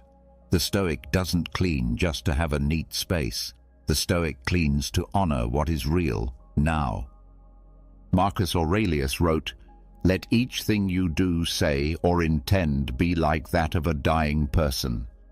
That means act with care, with sharpness, with presence, and cleaning is no exception. Making your bed, wiping down a table, washing the dish right after you use it. These are small acts, but they are declarations. I am here. I am not asleep. I am responsible for my space and my state of mind. Because how you treat your space is how you treat your time, and your time is sacred. If you can't respect your surroundings, how will you respect your goals, your values, your relationships? So clean, not out of guilt, but out of clarity. Not because someone else told you to, but because the present moment deserves your attention. Your space is not just a background, it's part of your mindset. And here's the beauty. When your environment is clean, your thoughts breathe easier. You're less distracted. You move with intention. You think more clearly. You act with more focus. Cleanliness isn't control. It's calm. It's care. It's alignment. So next time you walk past a mess and think, I'll get to it later, stop. Ask yourself, why not now? What am I saying about this moment by leaving it behind? Because every small act of order is a vote for the kind of life you want to live. And a stoic life is not about loud moments or dramatic change. It's about quiet discipline, repeated daily. Even in the way you fold your clothes, even in the way you sweep the floor. Cleanliness is not shallow, it's not trivial. It's a practice of respect for the world, for your space, and for the present moment you're lucky enough to be living in. Number 32. Tidy your thoughts like you tidy your room. You clean your room when it's messy. You fold the clothes. You take out the trash. You wipe the dust. Why? Because clutter creates stress. Because a dirty space feels heavy. Because order brings peace.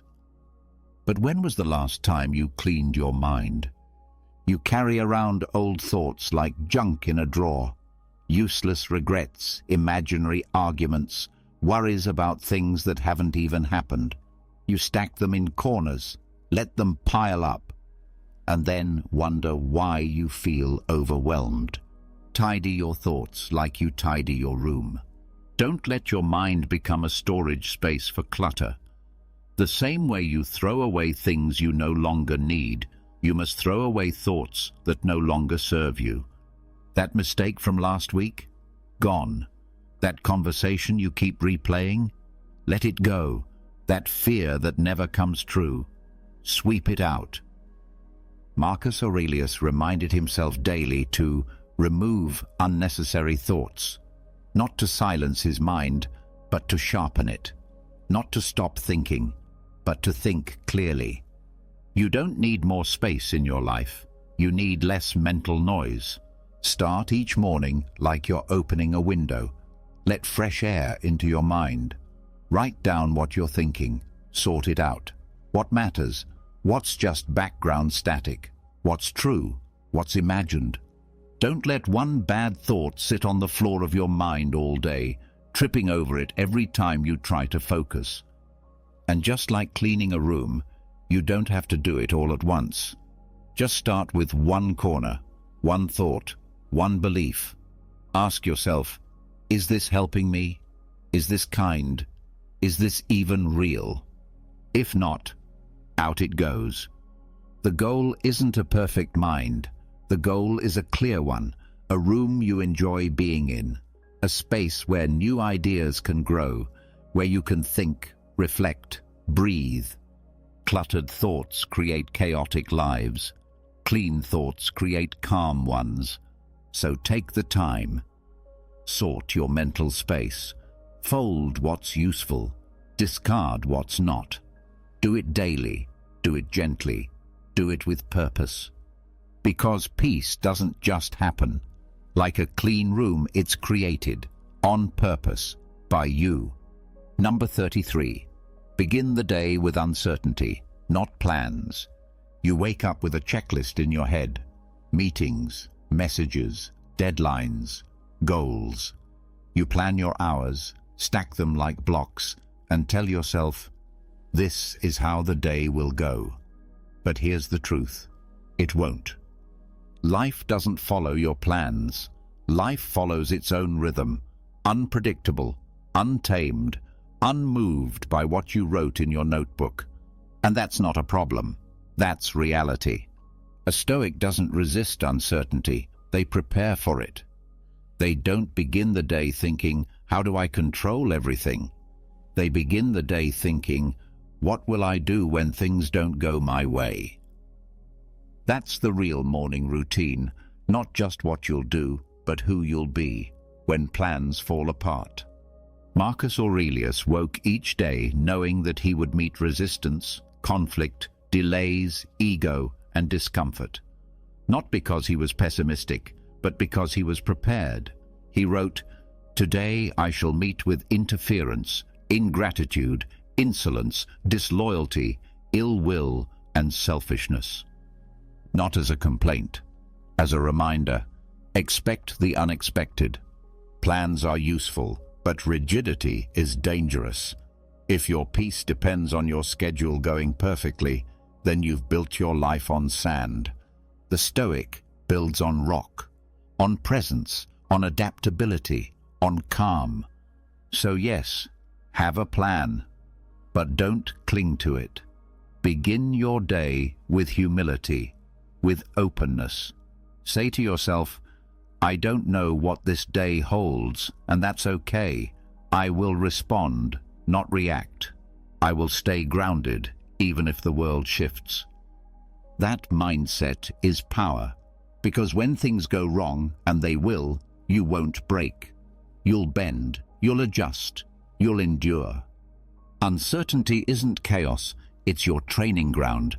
When your morning starts with the awareness that control is an illusion, your day becomes lighter, less tense, less fragile. You stop fighting what is and start flowing with it, strong, steady, ready. So tomorrow, before you reach for your phone or your planner, take one breath. Remind yourself, I can't predict this day, but I can choose how I meet it. That's the Stoic beginning. No fear, no panic, just calm awareness. The plan is optional, the mindset is not. Number 34, memorize silence before speaking to others. You feel the urge to speak, to respond, to correct, to defend, to explain. Your mouth moves faster than your mind, and before you know it, the words are out, and the damage is done. But here's a truth most people never learn. If you want to speak with power, speak from silence, not from noise, not from ego, not from emotion. Memorize silence before speaking to others. That doesn't mean you don't speak. It means you speak after you've listened, to them, to yourself, to the moment. Because silence isn't just the absence of noise, it's the space where clarity grows. A Stoic doesn't rush to fill the air. A Stoic waits, watches, observes.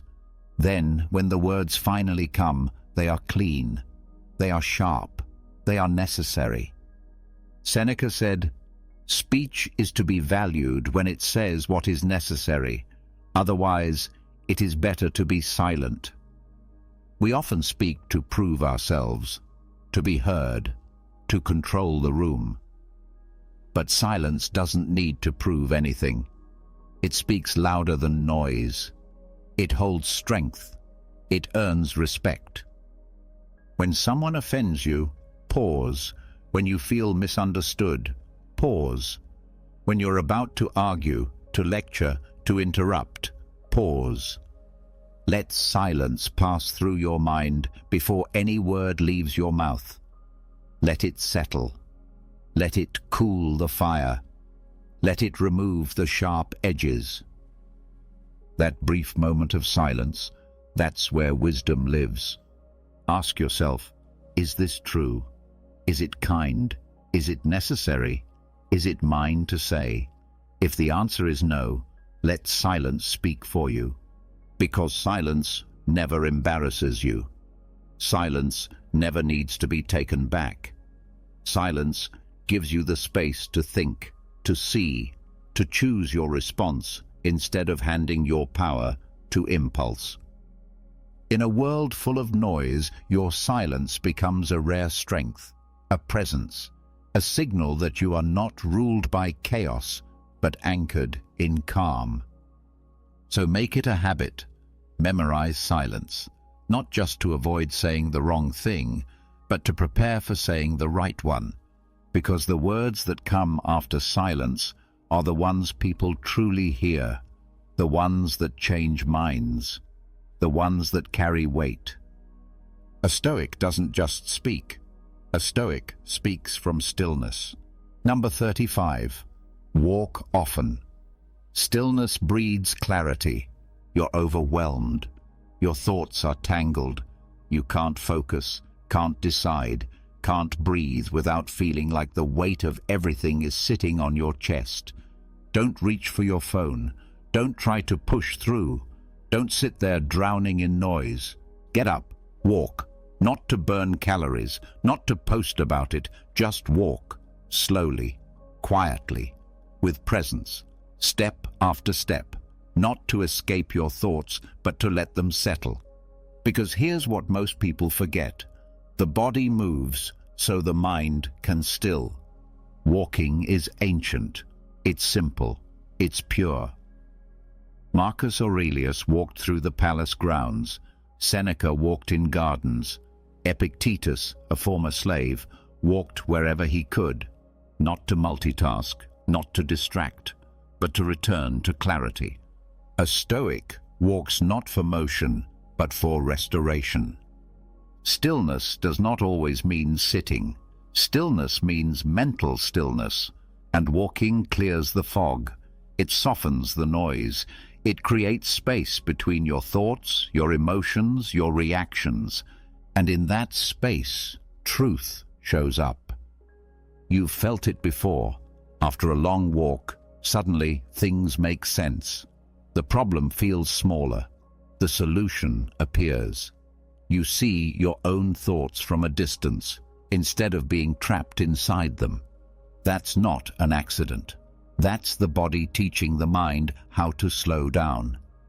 Don't underestimate this. The Stoic life isn't built in loud moments. It's built in small ones, in rituals, in walking before speaking, walking before replying, walking before judging. You're not just getting steps in, you're getting perspective back. So when life feels too loud, walk. When emotions rise, walk. When you feel stuck, tense, distracted, walk. No need to talk. No need for music or podcasts. Let your steps be the sound. Let your breath be the rhythm. Let the world pass by without needing anything from you. That's the lesson. You don't need to force clarity. You just need to create the conditions for it. And walking is one of the simplest, most powerful ways to do that. So walk often, not to arrive anywhere, just to return to yourself, because a calm mind is not found in rushing. It's found in the quiet rhythm of one steady step at a time. Number 36. Practice failure. It's your true curriculum. You want to win. You want to succeed, to get it right the first time, to impress, to rise. That's natural. But if success is the goal, failure is the teacher, and you cannot skip class. Most people run from failure. They hide from it. They take it personally. They think, if I failed, something's wrong with me. But that's a lie. That's ego talking. The truth is, failure is not a detour. It's the path, the real path. Practice failure. It's your true curriculum. No great mind was built without it. No Stoic ever rose without stumbling. Marcus Aurelius made mistakes. Seneca struggled. Epictetus was mocked, beaten, dismissed. But they didn't waste time feeling ashamed. They paid attention. They learned, they adapted, and they got stronger, not in spite of failure, but because of it. Failure is feedback. It's clarity. It's direction. When you fall short, don't hide. Look directly at the fall. What broke? What part of you panicked, rushed, or hesitated? That's your lesson. That's your homework. That's where the real growth begins. And here's the key. Don't wait for failure to happen. Practice it. Invite it. Put yourself in uncomfortable situations where the outcome isn't guaranteed. Speak when your voice shakes. Try what scares you. Step into rooms where you're not the best, not the most prepared, not the most confident. That's your training ground. Every failure makes you more resilient, more honest, more humble. It softens the ego and sharpens the mind. But if you avoid failure, you avoid strength. You stay safe, but small. You stay comfortable, but hollow.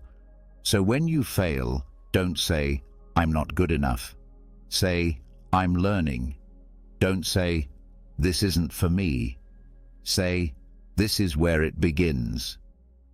And when the pain hits, the disappointment, the embarrassment, the doubt, feel it. Then get up, again and again. Because every fall you rise from becomes a part of your armor, not weakness, proof. This is the Stoic's path, not chasing perfection, but building unshakable strength through repeated imperfection. So show up, mess up, write the wrong thing, miss the shot, bomb the speech, fail, and then pay close attention, because failure isn't your punishment, it's your teacher. And if you stay in the room, it will turn you into someone the world cannot shake. Number 37. Disengage from trivia like it's poison. You're scrolling. Headlines, opinions, drama, celebrity gossip, pointless arguments in the comment section. You tell yourself it's just a break, just curiosity. But deep down, you feel it. Your energy is leaking. Your focus is slipping. Your mind is drowning in noise that doesn't matter. That's trivia, and it's poison to a Stoic mind. Not because it's evil, not because it's dangerous, but because it distracts, it numbs, it pulls you away from your path, one click, one opinion, one meaningless fact at a time. You weren't made for this. You were made for something deeper. To live with clarity, to think clearly, to act wisely.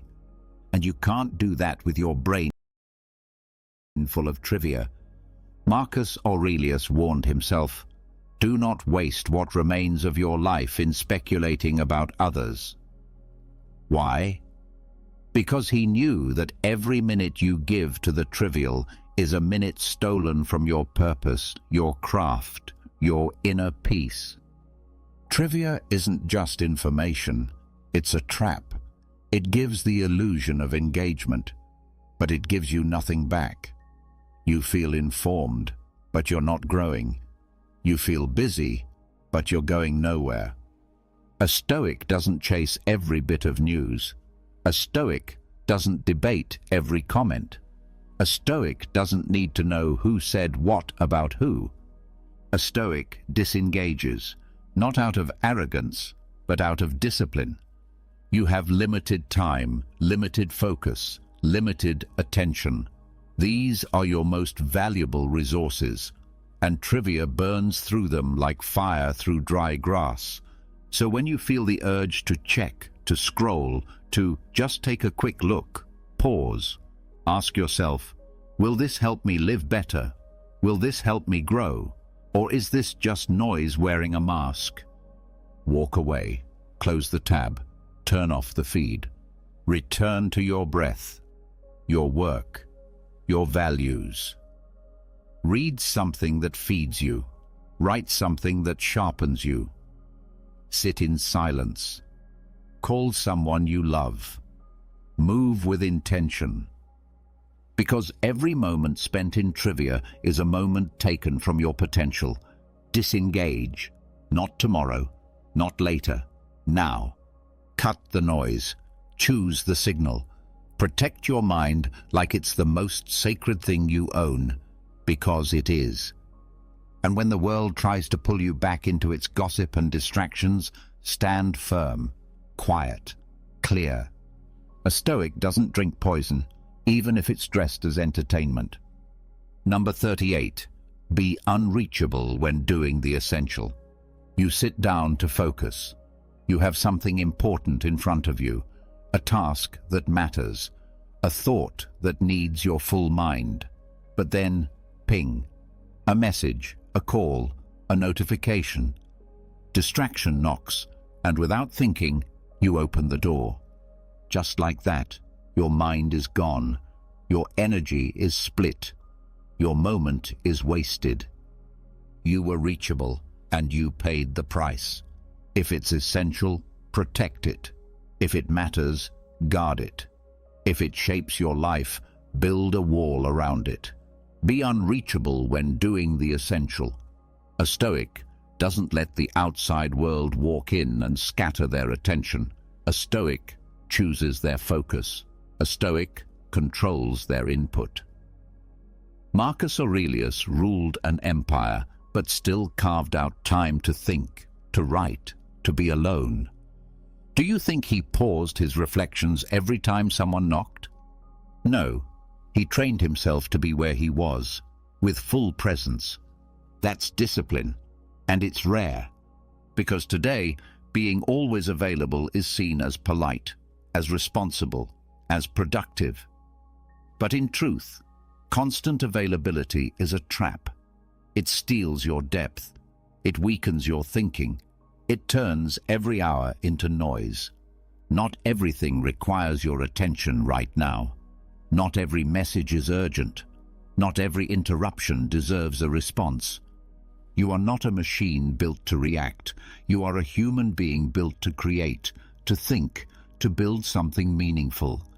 And you can't build if your mind is always being pulled away. So draw a line, set boundaries, block off time, let people wait. Let notifications pile up. Let the world move without you for a moment while you do what truly matters. Write the words, solve the problem, read the page, reflect in silence. Train your body, plan your future, be fully there. And when you're done, return to the world stronger, clearer, ready. This is not selfish. This is sacred. Your focus is not just yours, it's your gift to the world. But you must protect it first. So remember, when the work is essential, silence the noise, shut the door, be unreachable. Because greatness is not built in group chats. It's built in solitude, in clarity, in undisturbed hours. Be unavailable now, so you can be unforgettable later. Number 39. Write to train detachment from thought. Your mind is busy. Ideas, worries, memories, judgments, they swirl non-stop. You try to focus, but your thoughts pull you in every direction.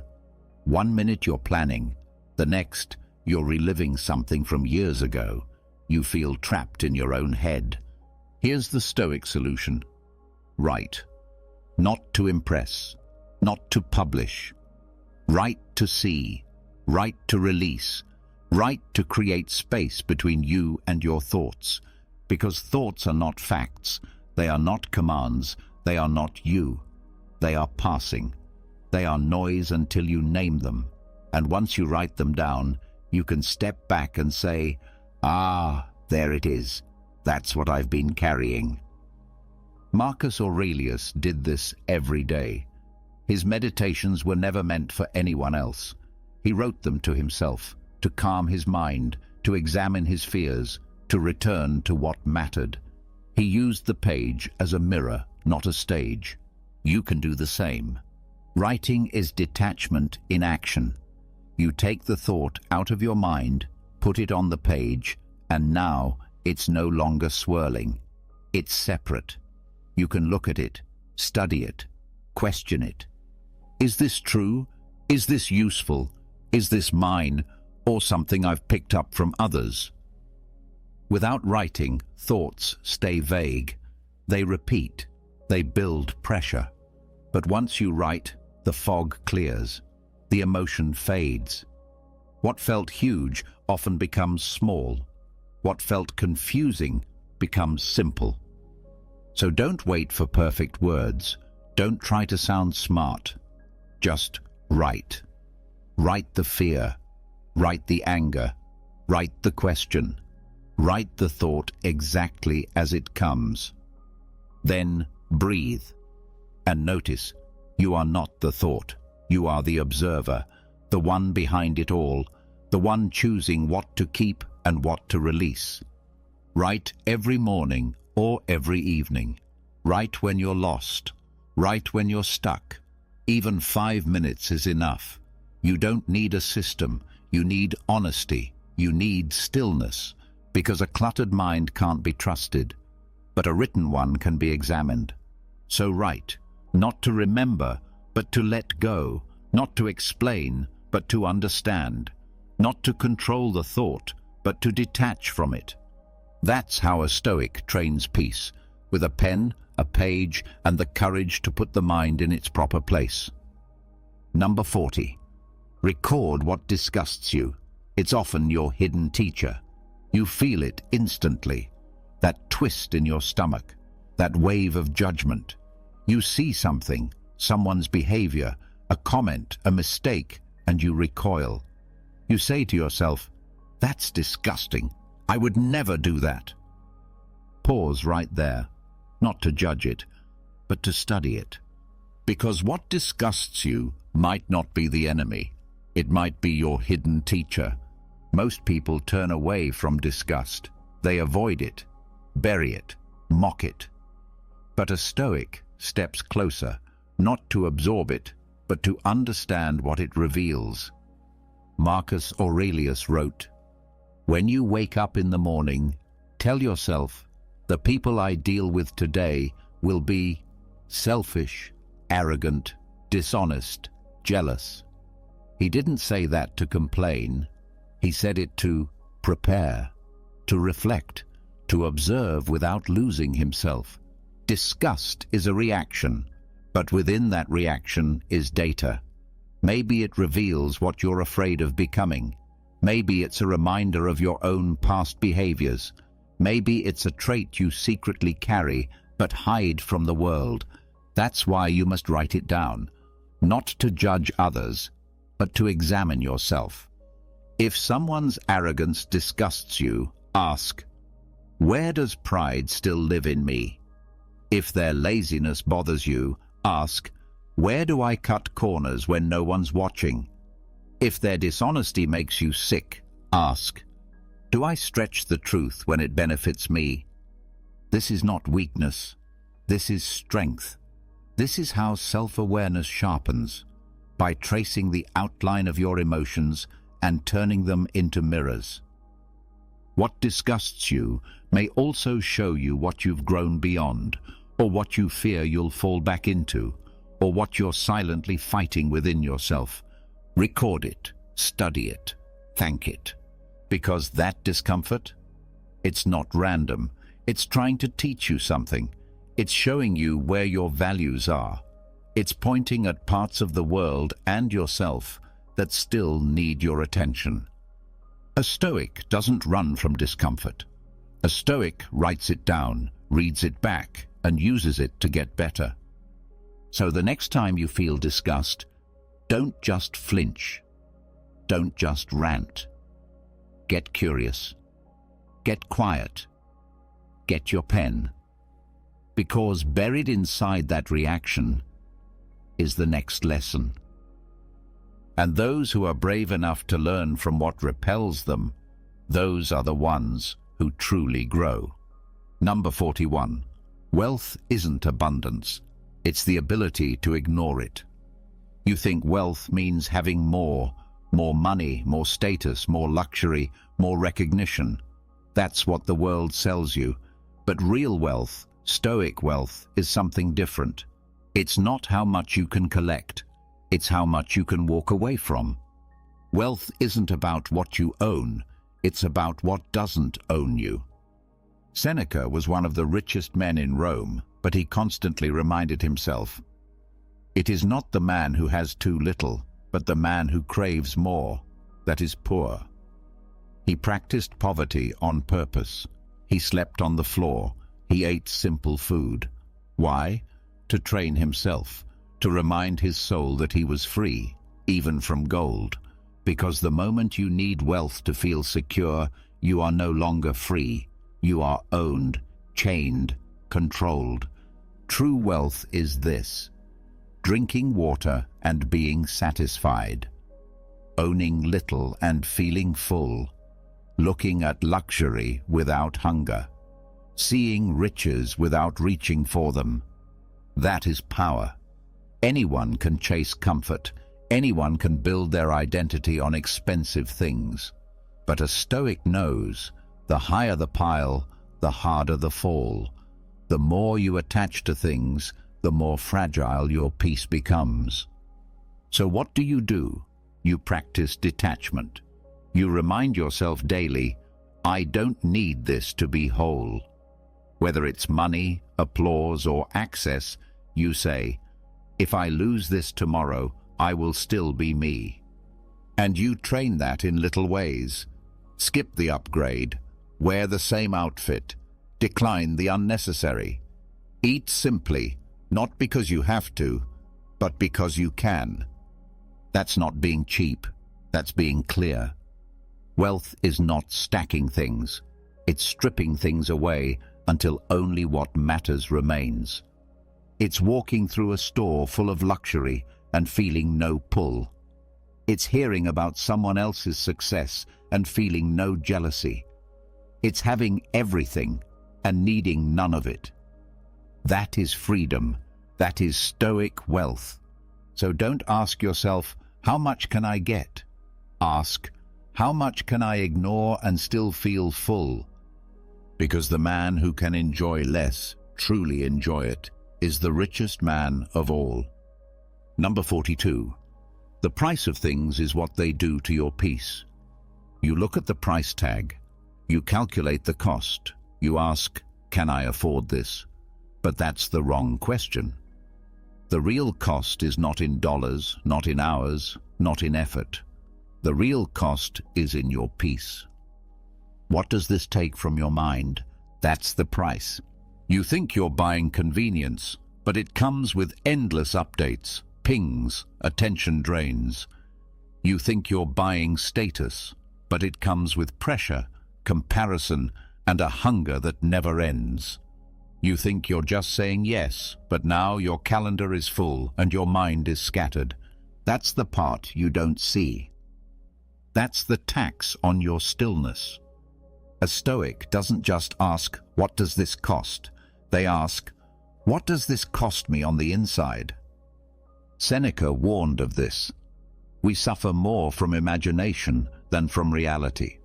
But often we invite that suffering in. We purchase it. We commit to it.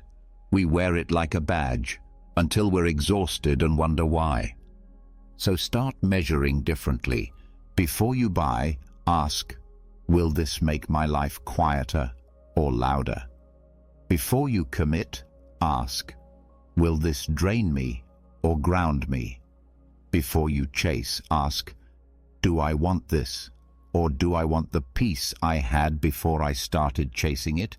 Because you can have everything the world says you should want, money, attention, praise, and still lie awake with a storm inside your head.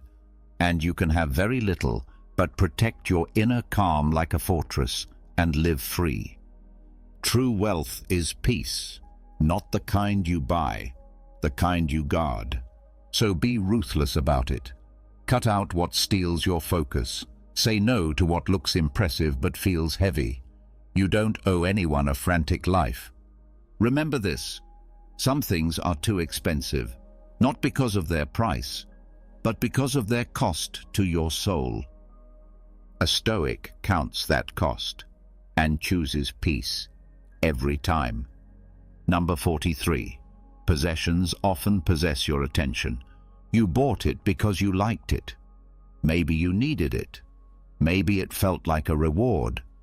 It sits on your shelf, on your desk, in your pocket, in your garage. You think you own it, but look closely. Does it now own you? Every possession takes a piece of your attention. It needs to be cleaned, maintained, insured, charged, stored, upgraded, replaced. It breaks, it ages, it gets stolen, it becomes outdated. And suddenly, what was once a tool becomes a burden. That's the trap.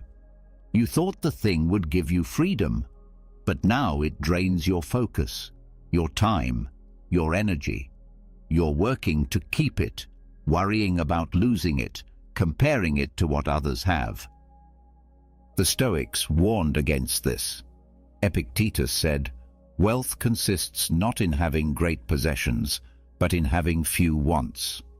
Not because things are evil, but because every new thing tries to rent space in your mind, and a cluttered mind can't think clearly.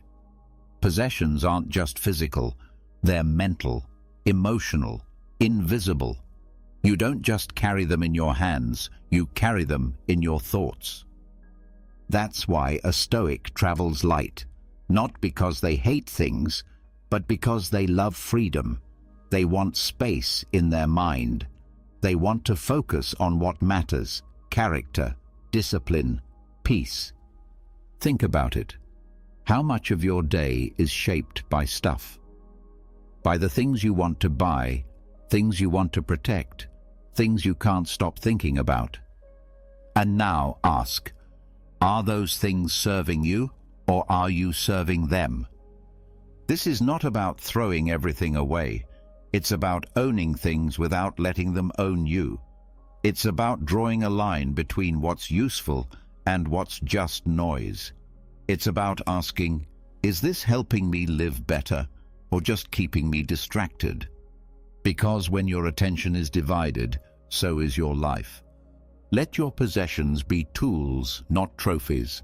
Let them support your purpose, not distract you from it. If something brings more stress than strength, let it go. True wealth is calm. True power is focus. True peace is having less, but being more. So, own what you need, appreciate what you have, and protect your attention, because it's the most valuable thing you truly possess. Number 44. Indulgence erodes gratitude. You think you're treating yourself a little extra. One more click, one more bite, one more comfort. You tell yourself, I deserve this. And maybe you do. But watch closely, because every time you indulge without awareness, something quiet begins to fade. Gratitude. Indulgence, when unchecked, doesn't satisfy. It dulls. It turns gifts into expectations, blessings into habits, and suddenly what once brought you joy now barely moves you. The Stoics knew this danger well. Seneca said, "It is not the man who has too little, but the man who craves more, that is poor." And craving doesn't start with need. It starts with indulgence, with always reaching for more, with forgetting how to be still with what already is. Gratitude is born from contrast, from awareness, from limits. You appreciate a quiet room after the noise. You savor a meal after hunger.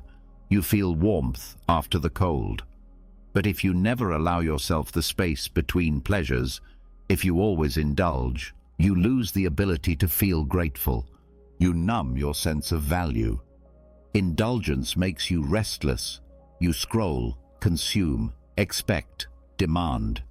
And yet, nothing feels enough. Why? Because your sense of enough has been worn thin. But when you say no, when you pause, when you wait, when you stretch out the space between desire and reward, that's when gratitude grows. The Stoic trains their mind not to reject pleasure, but to rule over it, to enjoy, not to depend, to receive, not to cling. So ask yourself, am I indulging because I need this, or because I'm avoiding stillness? Will this pleasure bring me closer to peace, or further away from it? Am I becoming softer or stronger with each yes I give myself? Gratitude requires discipline, not to starve yourself, but to stay awake, not to deny joy, but to see it clearly when it arrives. Indulgence blurs your vision. Gratitude sharpens it. One makes you chase, the other helps you stop and feel full with less. So take inventory. Where are you overfeeding comfort? Where are you losing appreciation? Where do you need to step back, not to punish yourself, but to feel alive again? Because the more you indulge, the less you notice, and the less you notice, the less you're grateful. And without gratitude, even a rich life feels empty. So choose less, choose slower, choose enough, and gratitude will return, stronger than ever. Number 45. Spend as if you'll one day audit your soul. Every coin you spend, every dollar you swipe, every purchase you make, it's not just an exchange of money, it's an exchange of intention. It reveals something deeper, your priorities, your values, your inner state. The Stoic doesn't ask, can I afford this? The Stoic asks, what does this cost me? Not just in money, but in clarity, in discipline, in character. Because one day you'll look back, maybe not in front of a judge or a crowd, but alone, with yourself. And you'll ask, where did it all go? What did I trade my time and money for? What did I chase? And why? That's the audit of the soul. Seneca said, no man is poor who can do without. But modern life flips that upside down. You're told that buying more means you're doing better, that spending is proof you're winning. But winning at what? Comfort? Image? Distraction? You must spend as if your character is watching, because it is. Ask yourself, did I spend this out of wisdom or impulse? Did this nourish my values or feed my ego? Will I remember this with peace or regret?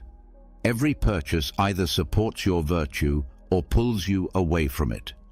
And you know the difference, not in your wallet, but in your gut. That small discomfort you feel when you buy something out of boredom, insecurity, or envy, that's your soul asking questions you're not ready to answer. But a Stoic doesn't avoid those questions. A Stoic faces them. You don't need to be rich to spend well. You need to be awake. You need to see that your spending isn't just about money. It's a spiritual act. It's a reflection of what you value, what you chase, and what you believe about yourself. So next time you reach for your card, pause. Ask, would I buy this if no one else ever saw it? Would I still need this if I already felt complete? Because the goal is not to live like a monk or count every cent. The goal is to live with integrity, even in the small, silent choices. Spend like your soul matters, because it does. And one day you'll sit quietly and add it all up. Not just the totals, but the meaning. And the only thing that will matter is whether your spending reflected the person you were trying to become. Number 46. Buy discomfort on purpose to avoid dependency. We're wired to chase comfort, warmth, ease, softness, security. Your brain wants more of it, and the world sells it to you constantly. One-click solutions, instant pleasure, escape from effort. But there's a cost. Every time you say yes to comfort without effort, You build a quiet dependency, and dependency is the enemy of freedom. A Stoic doesn't wait for discomfort to show up. They choose it, on purpose, not because they love pain, but because they love strength, because they know if you never train yourself to go without, you'll break the moment life takes something away. That's why you must buy discomfort before life makes you pay for it. Seneca practiced poverty. Marcus Aurelius trained his mind to expect difficulty. Epictetus, born a slave, reminded himself that anything you're attached to can be taken. And if you can't live without it, then it owns you. So do the opposite of what the world teaches. Fast from pleasures. Walk when you could ride. Delay gratification. Sit in silence. Sweat. Wait. Stretch yourself. Not to prove anything, but to become someone who isn't fragile when life shifts. Because it will shift. That's a guarantee. If comfort is all you know, you'll panic when the lights go out, when the answer is no, when the plan changes. But if you've already walked through the cold, through hunger, through silence, then you're ready. You don't need everything, and needing less makes you unshakable. Ask yourself, where am I too soft? Where have I gotten lazy? Where would I collapse if something was taken away?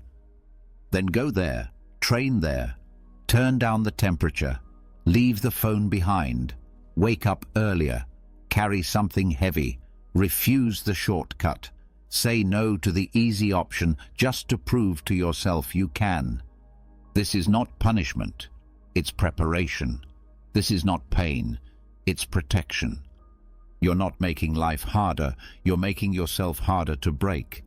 The Stoic doesn't seek suffering, but they choose difficulty when it builds strength.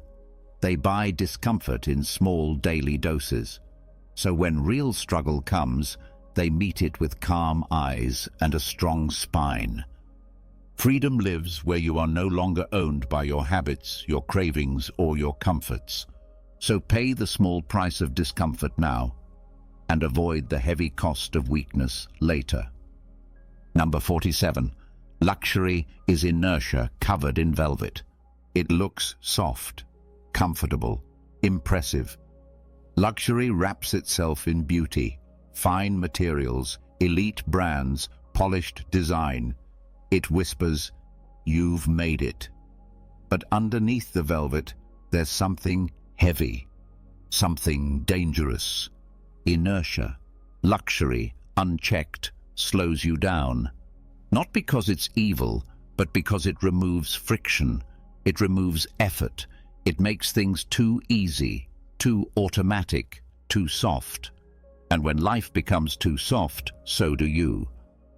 Marcus Aurelius lived in palaces, but he constantly reminded himself to resist comfort. He wrote, "You were born to do what needs to be done, not to lie under the covers and be pampered." He knew the trap. The more you surround yourself with indulgence, the more you begin to fear discomfort. And when discomfort scares you, discipline dies. Luxury creates illusions, that ease is the goal, that you've earned rest, that effort is beneath you. But the Stoic knows effort is the path. You don't become strong by sinking deeper into cushions. You become strong by standing when it's hard, by choosing simplicity when excess is available, by saying no to more when less would make you sharper. Luxury dulls the edges. It makes comfort the default. It makes stillness feel like success when it's really stagnation. This isn't about guilt. This is about awareness. Enjoy beauty. Appreciate quality. But don't let luxury become your master. Don't let the velvet blind you to what it's hiding. The slow death of your sharpness, your grit, your hunger. Ask yourself, do I need this, or am I avoiding discomfort? Is this making me better or just more passive? Could I live without it? And would I still feel whole? A Stoic uses things, but never needs them. A Stoic knows how to walk away, to choose the hard chair, the cold water, the plain meal, not to suffer, but to remember that strength lives just outside the walls of comfort. So beware of luxury that makes you numb, that silences your urgency, that replaces effort with ease, because luxury isn't always progress. Sometimes it's just inertia covered in velvet, and the Stoic doesn't seek softness. The Stoic seeks freedom, even if that freedom comes dressed in something a little rougher. Number 48. Own nothing you wouldn't burn to save someone. Look around at your life, your possessions, your clothes, your car, your devices, your collections, the things you've worked for, saved for, protected. Now ask yourself, what would you sacrifice in a heartbeat to save someone you love? If the answer isn't everything, then maybe you don't own your things. Maybe your things own you. A Stoic knows the truth. Attachment makes you weak. Not because things are bad, but because clinging to them clouds your judgment, makes you hesitate when you should act, makes you choose objects over people, comfort over character. That's why you must own lightly. Hold loosely. Live in such a way that, if the fire came, real or metaphorical, you'd toss it all aside without flinching, because something greater calls for your courage. Seneca said, "It is the quality, not the quantity, of possessions that gives value." But the highest quality in Stoicism is not the object, it's the freedom from it.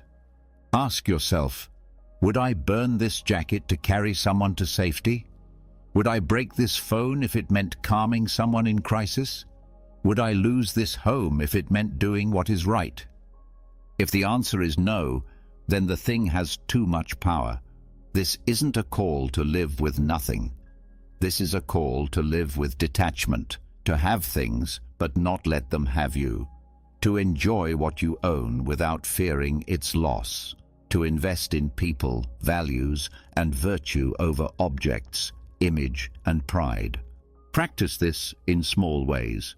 Give away something valuable. Let go of something you're too attached to. Watch how it feels. Feel the discomfort. Then feel the freedom underneath it. You are not what you own.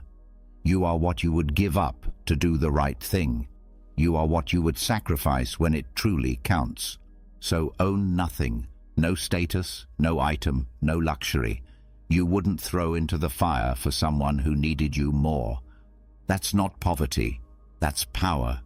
Because the one who can let go of everything is the one who can never truly be owned. Number 49. Financial independence starts with emotional independence. You want freedom. You want control over your time, your choices, your future. So you chase financial independence. More income, more savings, more options. That's what the world tells you to focus on. But remember this, money alone doesn't make you free. You can have a full bank account and still be a prisoner. A prisoner to fear, a prisoner to comparison, a prisoner to the need for more. True freedom doesn't start with what's in your wallet. It starts with what's in your mind. Financial independence begins with emotional independence. If you need approval, if you're constantly comparing yourself, if you spend just to feel better for a moment, then you're not in control. Your emotions are. And as long as your emotions control your spending, your decisions, your peace, you'll always be stuck. Remember, Seneca was one of the richest men in Rome, but he warned about the poverty of wanting too much. He knew that someone who always needs more is never truly free. He practiced detachment. He trained himself to need less, even when he had more. Emotional independence means you don't buy to feel important. You don't spend to hide pain. You don't chase status to feel seen. You make decisions from a place of clarity, not insecurity. You know what matters to you, and you don't sell that for anyone. It's in the way you respond to pressure. It's in your ability to sit with discomfort without trying to escape it. It's in your discipline to say, "Not now," instead of "I deserve it." It's in your refusal to let emotions push you into regret. If you can't say no to impulse, how will you ever say yes to freedom? Financial independence isn't just about income. It's about needing less than you earn. And needing less starts with being calm inside. It starts with not chasing, not proving, not attaching your worth to numbers, things, or image. Remember, if your peace rises and falls with your paycheck, you're not independent. You're just temporarily comfortable. So work hard, save wisely, build something meaningful. But above all, train your emotions. Master the part of you that thinks happiness lives in the next purchase or the next raise. Because once you can be steady, without more, then you're free. That's real wealth. That's stoic freedom. And that's where independence truly begins. Number 50. Your relationship with money mirrors your fear of death. You check your balance. You chase the next goal. You save. You spend. You stress. You want more security, more freedom, more protection from the unknown.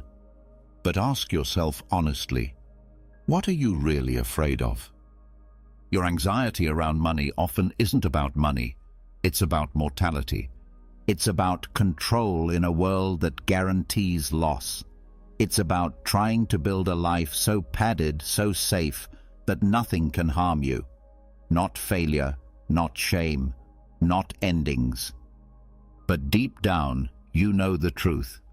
No amount of money can stop time. No bank account can stop illness. No paycheck can buy immortality. And that's why you chase it so hard, because money feels like power in a world where you feel small. It feels like armor in a life that is fragile. But it's not. A Stoic doesn't fear death, and so they don't fear living without more. They see money for what it is, a tool, not a shield, a means, not a meaning. Seneca, one of the richest men in Rome, wrote, "He is poor who is not content with what he has." And more than once, he practiced living with nothing, just to remind himself that money is a servant, not a master. Your obsession with money reflects your fear of loss, your fear of lack, your fear of time running out. But the truth is, life will run out no matter how much you save.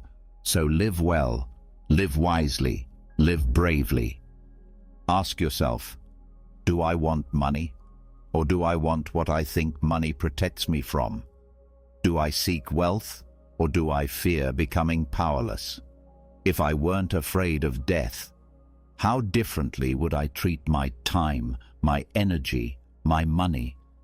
Don't hoard, don't cling, don't define yourself by numbers. Use money, don't serve it, respect it, don't worship it, let it flow, let it go.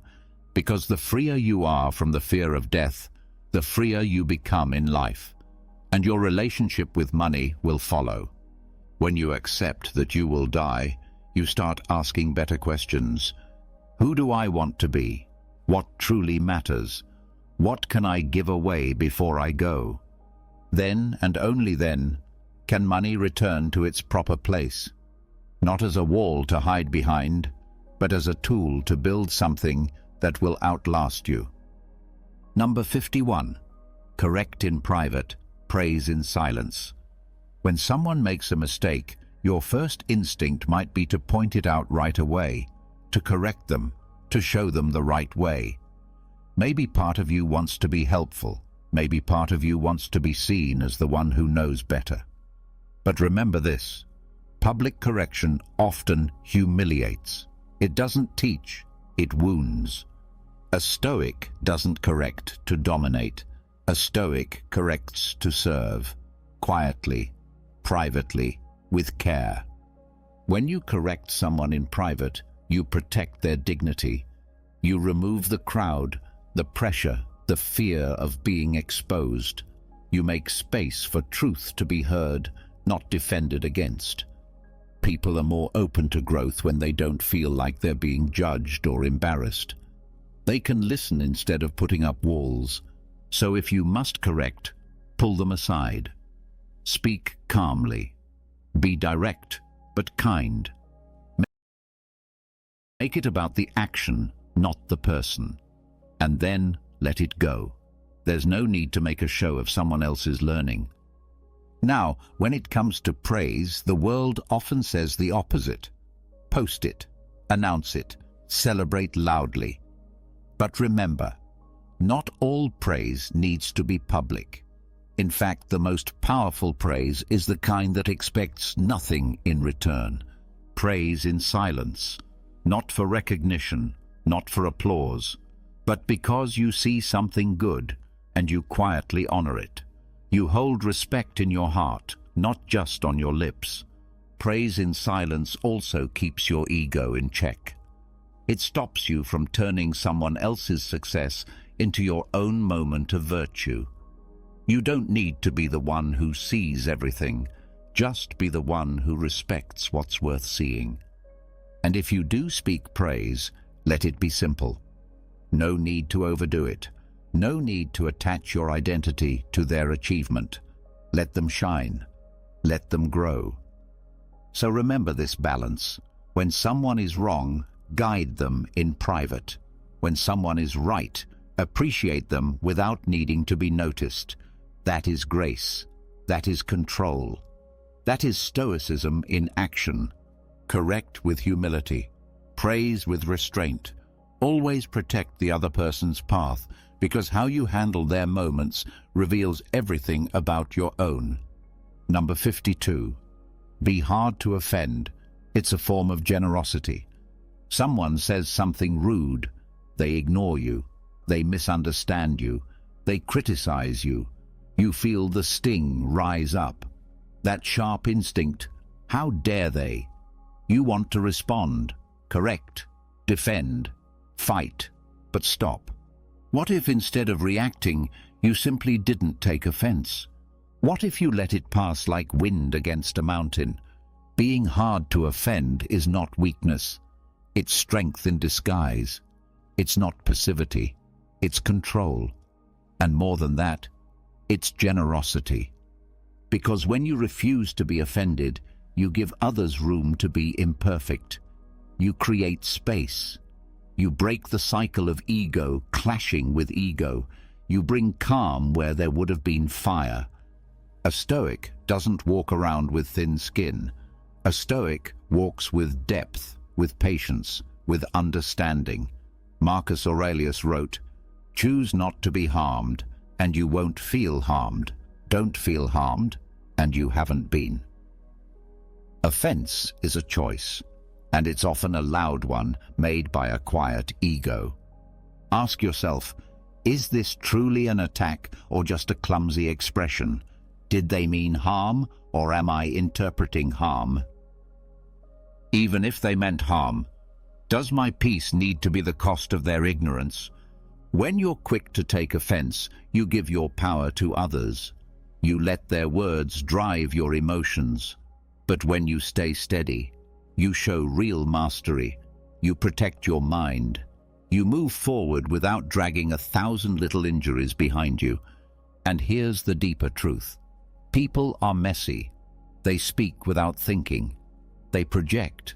They misread, just like you sometimes do. And when you choose not to be offended, you're not just protecting your peace. You're also giving them grace. You're choosing to be the bigger presence in the room. That's a gift. Be generous with your calm. Be generous with your silence. Be generous with your willingness to let it go. This doesn't mean you tolerate abuse.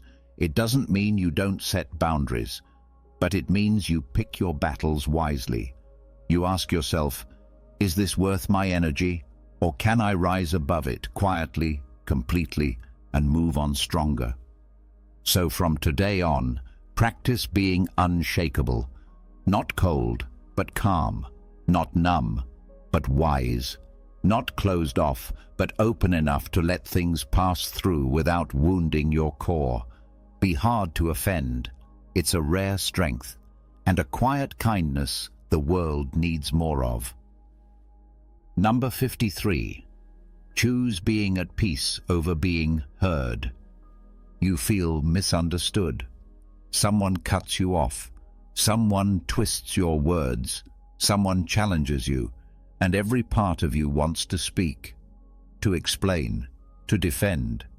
You think, if I just say this one more thing, they'll get it. But they don't, and you're left drained. Remember this, being heard is not the same as being at peace.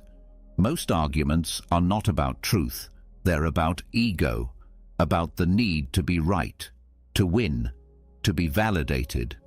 But a Stoic doesn't chase victory in conversation. A Stoic doesn't measure worth by how loud or clever their voice sounds. A Stoic measures strength by how little they need to speak. It takes nothing to yell. It takes real discipline to stay silent, to observe, to let go of the need to be understood, especially by those who are not ready to listen. Marcus Aurelius reminded himself that people will say things, do things, believe things, and most of it will have nothing to do with you. He didn't write to convince others. He wrote to convince himself to stay calm. You don't need to win every disagreement. You don't need to prove every point. You don't need to explain yourself to people who are arguing just to feed their own noise. Let them talk. Let them twist. Let them walk away thinking they've won. You will win in silence. You will win in the peace that comes from not needing to be validated. You will win when you remember that inner calm is always more powerful than outer noise. This doesn't mean you let people walk over you. It means you choose your battles wisely. It means you speak when it serves the truth, not when it serves your ego.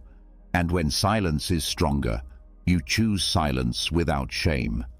So the next time you feel the urge to jump in, to defend, to argue your side again, pause, breathe, ask yourself, do I want to be right or do I want to be free?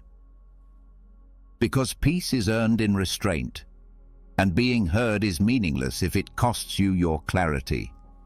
Choose the path that leads inward, not outward. Choose peace every time. Number 54. Don't expose your insights to those not ready. You learn something powerful, a truth, a breakthrough, a new way of seeing the world.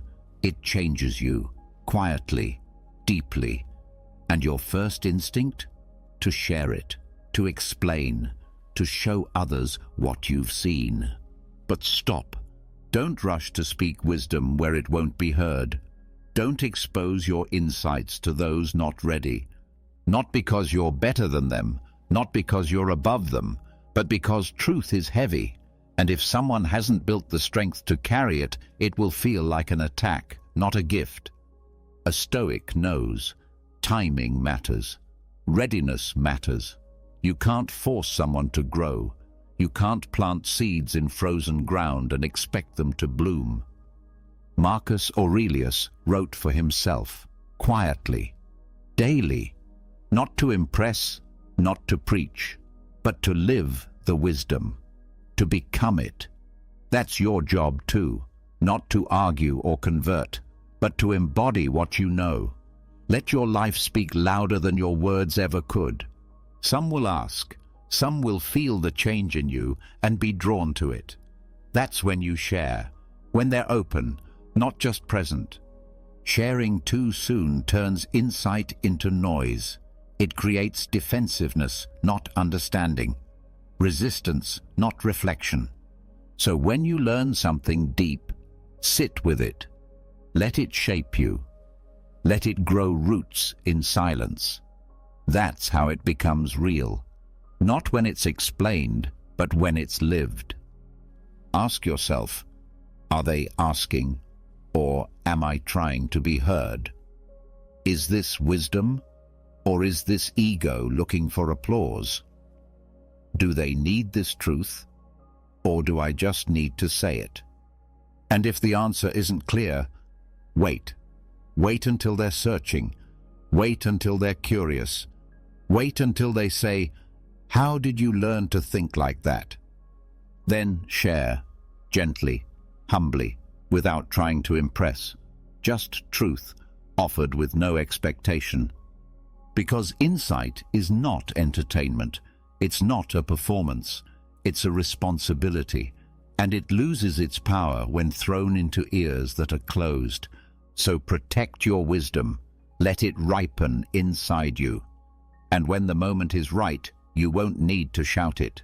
The right person will ask, and the silence will open into something sacred. Number 55. Listening deeply is a stoic skill, not a soft one. You may think strength is in speaking, in having the sharpest opinion, in being the voice in the room that cuts through the noise. But remember this, true strength often sits quietly, listens carefully, and speaks only when the moment is right. Listening deeply is not weakness. It's discipline. It's control. It's the ability to silence your own mind long enough to hear what someone else is really saying. Not just the words, but the meaning beneath them. Most people don't listen. They wait for their turn to talk. They collect ammunition while the other person is still speaking. They interrupt. They assume. They rush to respond just to feel important. But the Stoic doesn't rush. The Stoic listens, not to reply, but to understand. It takes self-mastery to hold your tongue when you disagree. It takes humility to let someone finish their thought without jumping in. It takes clarity to receive someone's emotion without becoming tangled in it. That's not softness. That's skill. Marcus Aurelius faced senators, generals, citizens, and critics. Yet in his meditations, he constantly reminded himself to be patient, to stay open, to hear others without ego, because he knew that deep listening is how you gather wisdom, diffuse conflict, and build trust. To listen is to respect, and to respect someone, even when you disagree, is an act of quiet power. When you listen deeply, you become the still point in the storm. You create space for truth to rise. You catch details that others miss. You respond with precision, not reaction. You see what's really going on, not just what's loud. And when you do speak, your words carry more weight, because they come from stillness, not from noise. So practice listening like a Stoic. Stay present. Hold your opinions lightly. Don't interrupt. Don't rush. Let the silence do some of the talking. You're not losing control. You're mastering it. You don't need to fill every gap with your voice. Sometimes the strongest person in the room is the one who says the least and understands the most. That's not soft.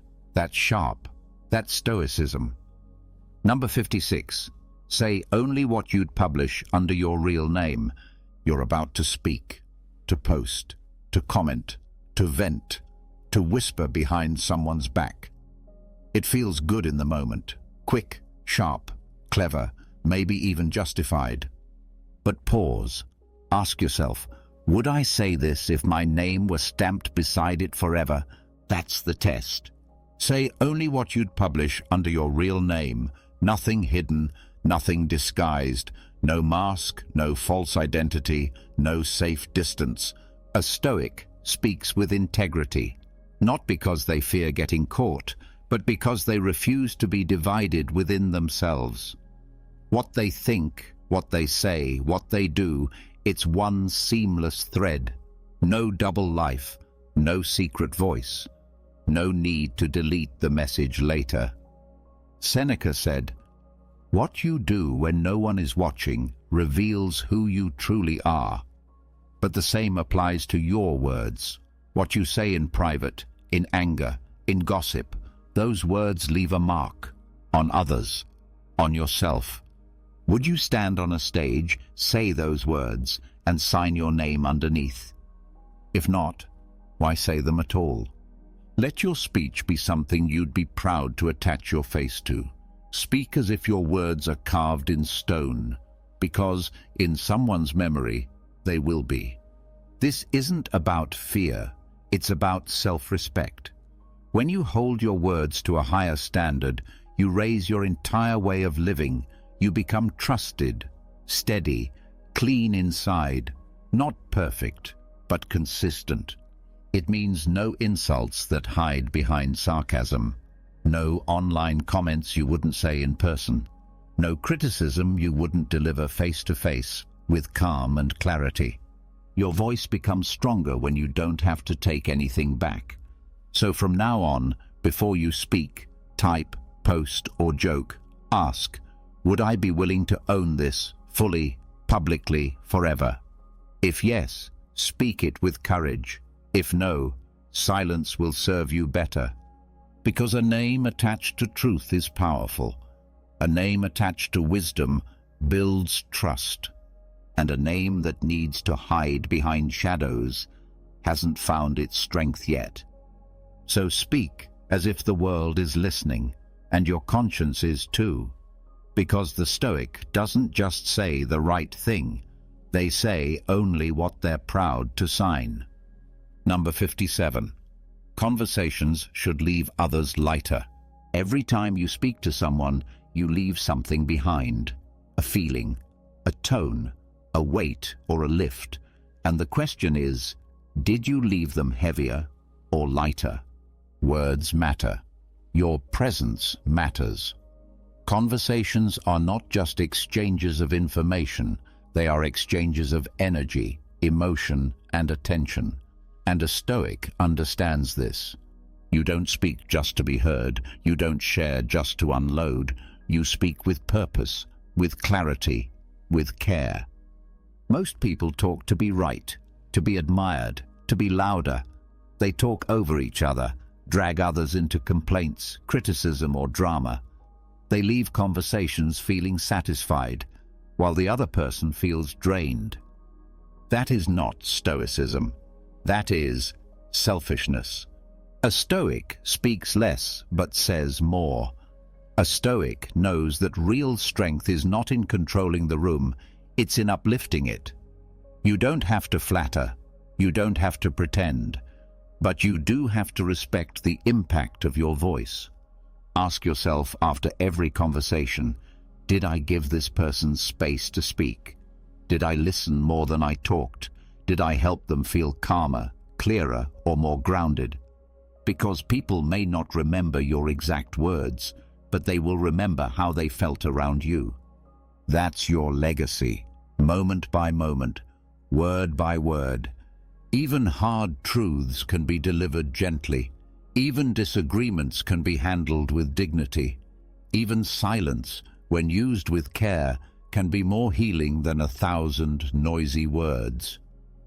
When Marcus Aurelius wrote to himself, he reminded his soul to stay kind, to be firm without cruelty, to live in a way that made life easier for others, not heavier. He led an empire, but still believed in the power of quiet presence and thoughtful words. You don't have to solve everyone's problems. You don't have to say the perfect thing. Just leave people better than you found them. Speak with intention. Pause when needed. Choose words that build, not break. And when you walk away, let others feel a little steadier, a little more seen, a little more at peace. That is Stoic speech. That is true strength. Conversations are not places to perform, they are chances to practice character. So make your words a shelter, not a storm. Leave others lighter, always. Number 58. Don't defend your beliefs. Live them. You believe in patience, in discipline, in humility, in honesty. You say these things matter to you, but then someone questions you, challenges you, doubts you, and your first reaction is to explain, to argue, to prove yourself with words. Stop. Don't defend your beliefs, live them. A Stoic doesn't waste time trying to convince others they're right. That's noise. That's ego. That's insecurity dressed up as confidence. What matters isn't what you say you believe. What matters is how you act when it's tested. Marcus Aurelius didn't write essays to convince others of Stoicism. He wrote notes to remind himself to practice it. When he faced betrayal, he responded with calm. When he was attacked, he stayed steady. That was the defense, his example. You don't need to prove your beliefs in conversation. Prove them in your conduct. Say you believe in kindness. Be kind when it's inconvenient. Say you value truth. Tell it even when it costs you. Say you're disciplined. Stick to your routine when no one is watching. Say you follow Stoic principles. Live them when life falls apart. Beliefs shouted are forgotten. Beliefs lived are remembered. The more you argue your values, the less time you spend applying them. And the people who argue the most? They're often the ones still trying to convince themselves. You don't need applause. You don't need permission. You don't even need agreement. You just need action. Let your life be your explanation. Let your choices be your answer. Let your presence make the argument for you, silently, powerfully. So the next time you feel the urge to defend your beliefs with words, pause. Ask, am I living this right now, or just saying it? Does this need to be said, or simply shown? Because belief is not what you preach when the room is listening. Belief is what you practice when no one is. And when you live your truth quietly and consistently, you'll discover you don't need to defend it. It will stand on its own. Number 59. Learn to ignore praise without bitterness. Praise feels good. Someone notices you. They say your work is excellent, your words are sharp, your presence is impressive. You feel seen, respected, maybe even admired. And that's fine until you start needing it. That's when it becomes dangerous. Because if you rise with praise, you'll fall with silence. If you live for approval, you'll crumble without it.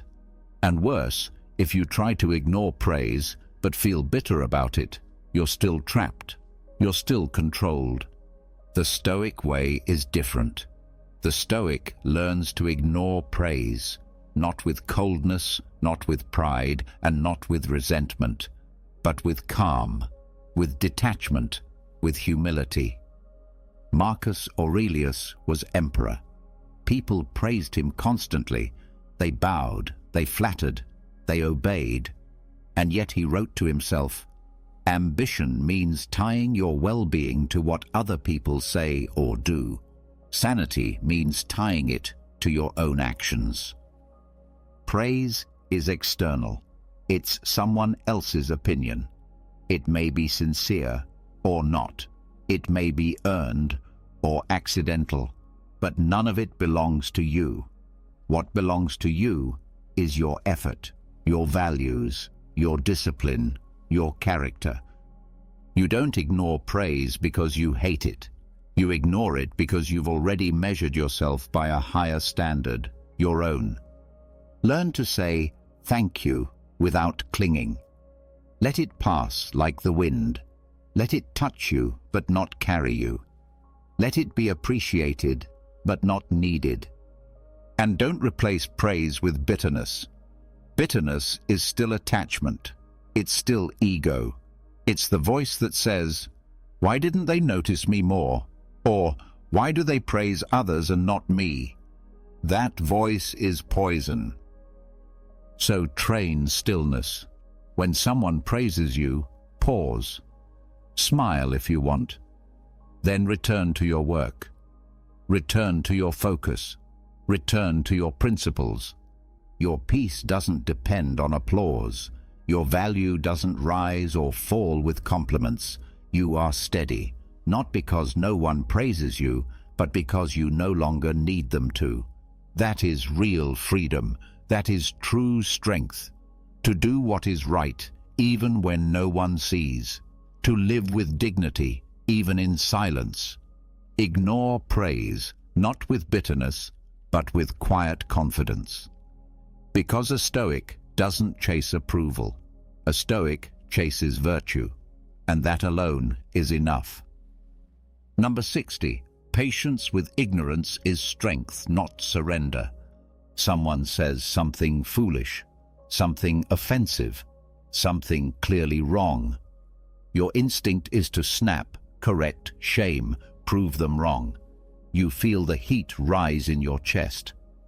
How can they not see this? You want to crush the ignorance. But stop. Patience with ignorance is not weakness. It's not passivity. It's not giving in. It's strength. Because anyone can lash out. Anyone can interrupt. Anyone can make a scene and feel powerful for a moment.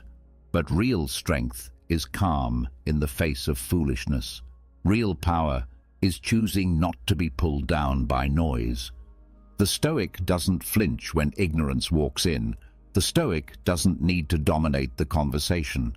The Stoic observes, listens, waits, then chooses their words with precision or chooses silence. Marcus Aurelius reminded himself daily, people will be ignorant, rude, selfish. Expect it. Prepare for it. Respond with principle. He didn't say, destroy them. He said, remain who you are. Your job is not to control the mind of others. Your job is to control your own. Patience is not surrendering the truth. It's respecting your energy. It's saving your breath for when it matters. It's understanding that some people are not ready to hear. Some people are not open to reason. Some are simply lost in noise. And that's not your failure. That's their path. Let them walk it. Ask yourself, does this need correction or compassion? Is this worth my time, or is it just my ego reacting? Can I teach without being triggered? Can I model truth without raising my voice? Because when you stay calm in the presence of ignorance, you don't just protect your peace, you show what real wisdom looks like. And maybe, just maybe, your patience becomes the very thing that opens someone's eyes later. Not your anger, not your sharpest comeback, but your presence. So don't confuse volume with victory. Don't confuse silence with defeat. To meet ignorance with steady grace is not surrender. It's control. It's discipline. It's stoicism in action. Stay calm. Stay clear. Stay rooted. That is strength the ignorant will never understand, but always feel. Number 61. Hardship reveals clarity more than success does. Success is sweet. It feels like proof. Proof that your plan worked, your effort paid off, your path was right. But remember this, success can also blind you. It can inflate your ego, hide your weaknesses, and feed your illusions. You feel good, so you stop questioning, you stop examining. But hardship doesn't let you hide. When life gets hard, the mask comes off, the noise fades, the excuses fall away. What's left is you, your patience, your focus, your resilience, your honesty. In hardship, you meet your real self. That's why the Stoic does not fear difficulty. The Stoic welcomes it, not because pain is pleasant, but because pain is clarifying. When everything is going well, you can lie to yourself, you can coast, you can stay distracted. But when things fall apart, the truth rises to the surface. You learn what matters. You learn who matters. You learn what you actually believe, not just what you say when things are easy. Marcus Aurelius wrote through plagues, war, and political betrayal. His reflections weren't written in victory, they were written in chaos. And still he found clarity. Still he asked, "What is within my control? And what does this moment ask of me?" You can't fake that when you're in pain. You can only face it. Hardship strips away everything unneeded. It reveals what's solid. It shows you where your values actually live, not in theory, but in action. Success is pleasant, but it's often noisy. Hardship is quiet, direct, sharp. It asks hard questions and gives you no place to hide. And this is why hardship is your teacher, not your enemy. It doesn't destroy you unless you resist it. But if you face it, calmly, fully, it gives you back something rare. Clarity. Clarity about what you're made of. Clarity about what's real. Clarity about where you still need to grow. So the next time things fall apart, don't say, "Why me?" Say, "Now I see," and mean it. Hardship didn't come to crush you. It came to clean your lens. It came to test the strength of what you've built inside. And if you accept the lesson, you'll come out stronger, not just tougher, but clearer. That is the Stoic gift of difficulty. Not survival, but sight. Number 62. Pain is a teacher. Don't skip its lessons. You're hurting. Maybe it's physical. Maybe it's emotional. Maybe it's something you can't even name. Just a weight that sits in your chest. Your instinct is to get rid of it. Distract yourself. Numb it. Push it away. Pretend it's not there. But pain doesn't show up to punish you. It shows up to teach you. And if you skip the lesson, you'll meet the pain again. Louder, sharper, harder next time. A Stoic doesn't fear pain. A Stoic studies it. Epictetus lived with pain every day of his life. A slave, poor, beaten, disabled. And yet he taught others that pain is not the problem. Our reaction to pain is. Pain is part of nature's curriculum. It has something to say. But you have to be still enough, strong enough, humble enough to listen. Ask yourself in the middle of pain, what is this showing me? What am I clinging to that hurts when I lose it? What false belief is being burned away? Where is my strength being asked to grow? Pain reveals the truth. It shows you your limits, then asks, do you want to stay there? It shows you what matters, because when everything hurts, only the essential remains. And no, you don't have to love pain. You don't have to celebrate it. But don't run from it. Don't numb it away with distractions, substances, fake smiles, or false toughness. Sit with it. Breathe through it. Take notes. You'll find wisdom buried under the ache. Pain says, slow down. Pain says, pay attention. Pain says, you can't keep living like this. Let it say what it needs to say. And when the lesson is learned, the pain will often soften. Not because the world changed, but because you did. So from now on, when pain visits, don't slam the door. Invite it in. Ask it questions. Learn from it. Because the people who grow the deepest aren't the ones who avoid pain.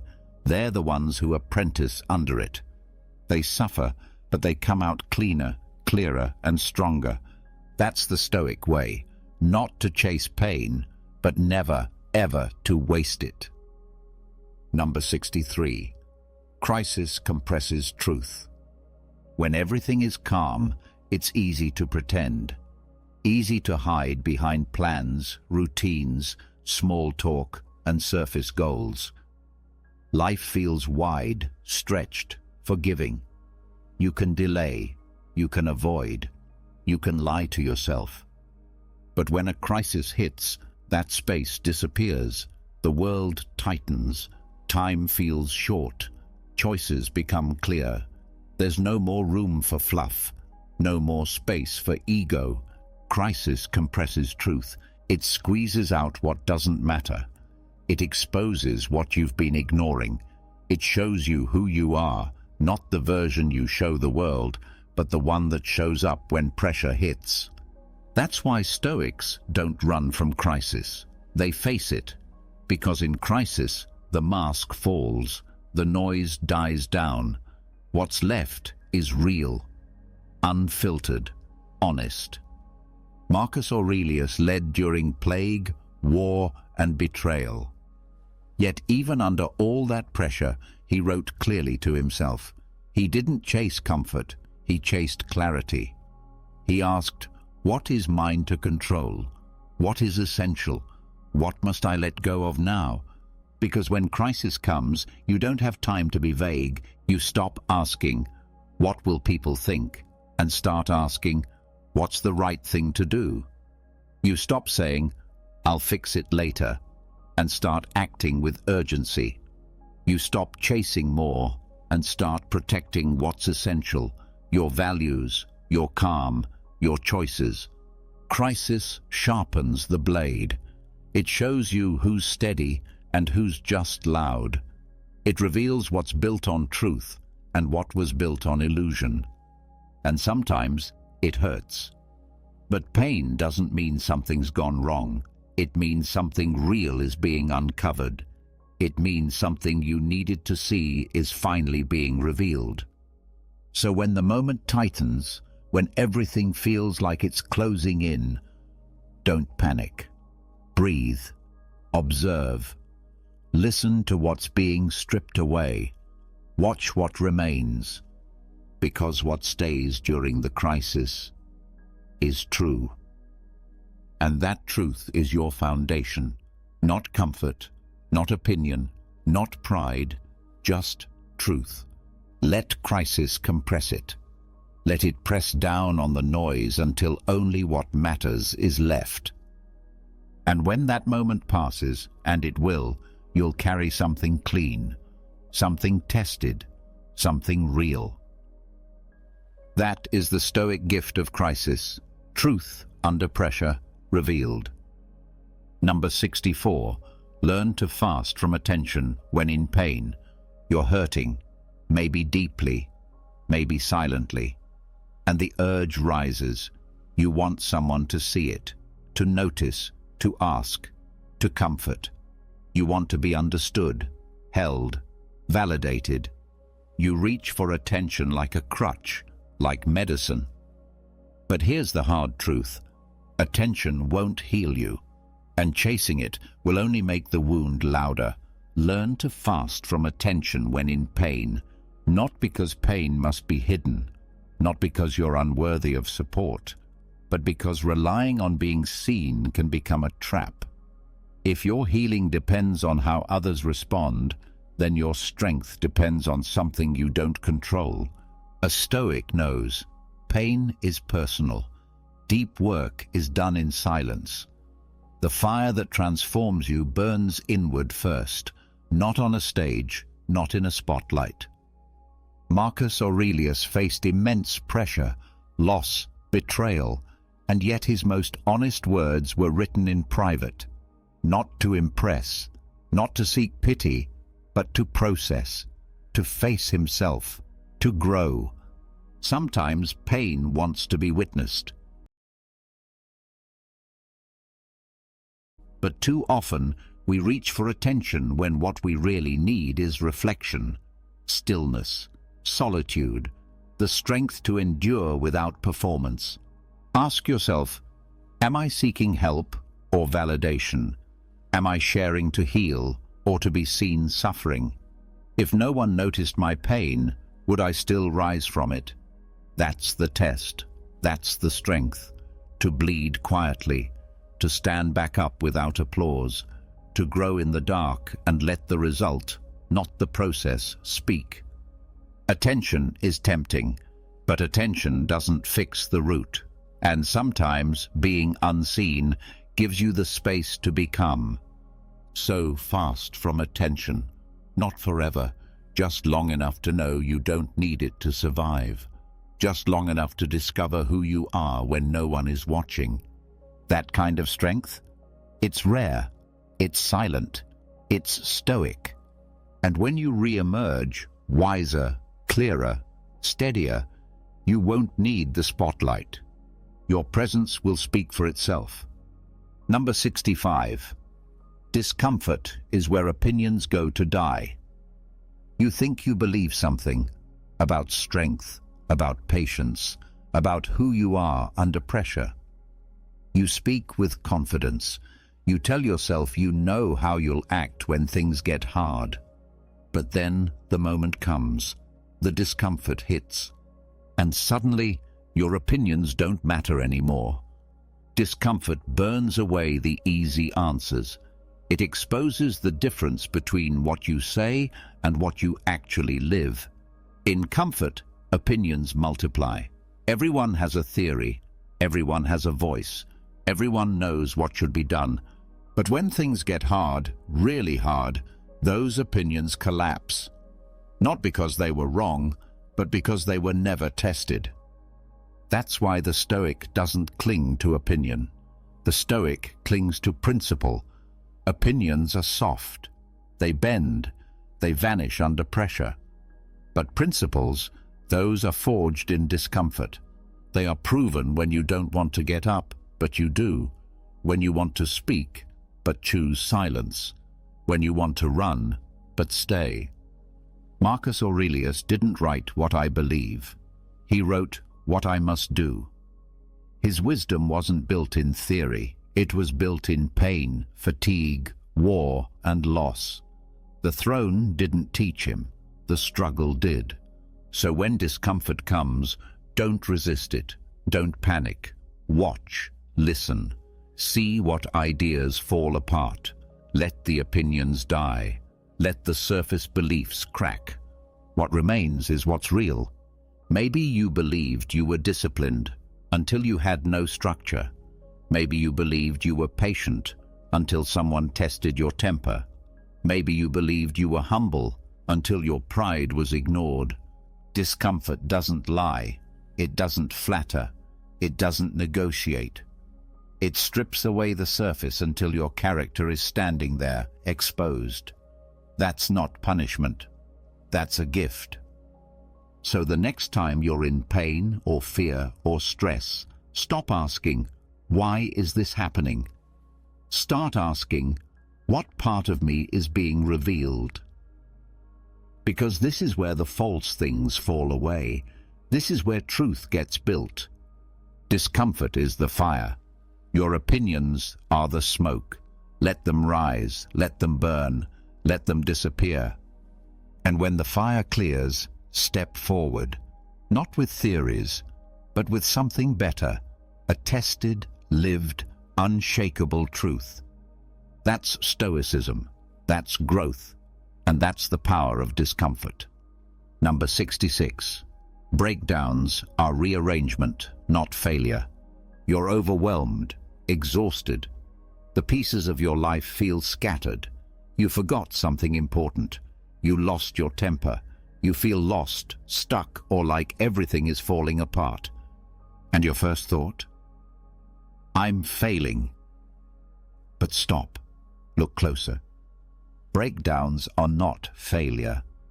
They're rearrangement. They are life's way of saying, something here no longer fits. Something here must be rebuilt. Something deeper is trying to emerge. A Stoic does not fear the collapse. They study it. Seneca once said, difficulties strengthen the mind as labor does the body. But sometimes it's not just difficulty, it's a breakdown, a crack in the surface, a tearing away of what you once relied on. It's messy, it's uncomfortable, but it's not the end. When a building shakes, you inspect the foundation. When a system crashes, you examine what wasn't working. Your breakdown is no different. It's a signal, not of weakness, but of pressure that needs attention. So stop calling it failure. Start calling it a shift, a pause, A chance to rebuild not just the same life, but a wiser one. Ask yourself, what broke? Why was it unstable? What needs to be rearranged, not just on the outside, but inside me? Maybe your values are shifting. Maybe your expectations were too rigid. Maybe you've outgrown the role you were forcing yourself to play. That's not failure. That's growth trying to take shape. And yes, it hurts. Rearrangement always does, but it creates space for what's real, for what fits now. So when you break, don't panic. Don't label yourself. Don't rush to fix the mess out of fear. Sit with the rubble. Study it. Let go of the pieces that were never meant to last. Then, build again, slower, smarter. And next time, when you feel that crack forming, you'll recognize it. Ah, here comes change. Here comes the next version of me. A Stoic doesn't just survive breakdowns, they use them. Because they know what feels like falling apart is often the first step to coming together, differently, truthfully, and stronger than before. Number 67. Gratitude is best practiced when bitter.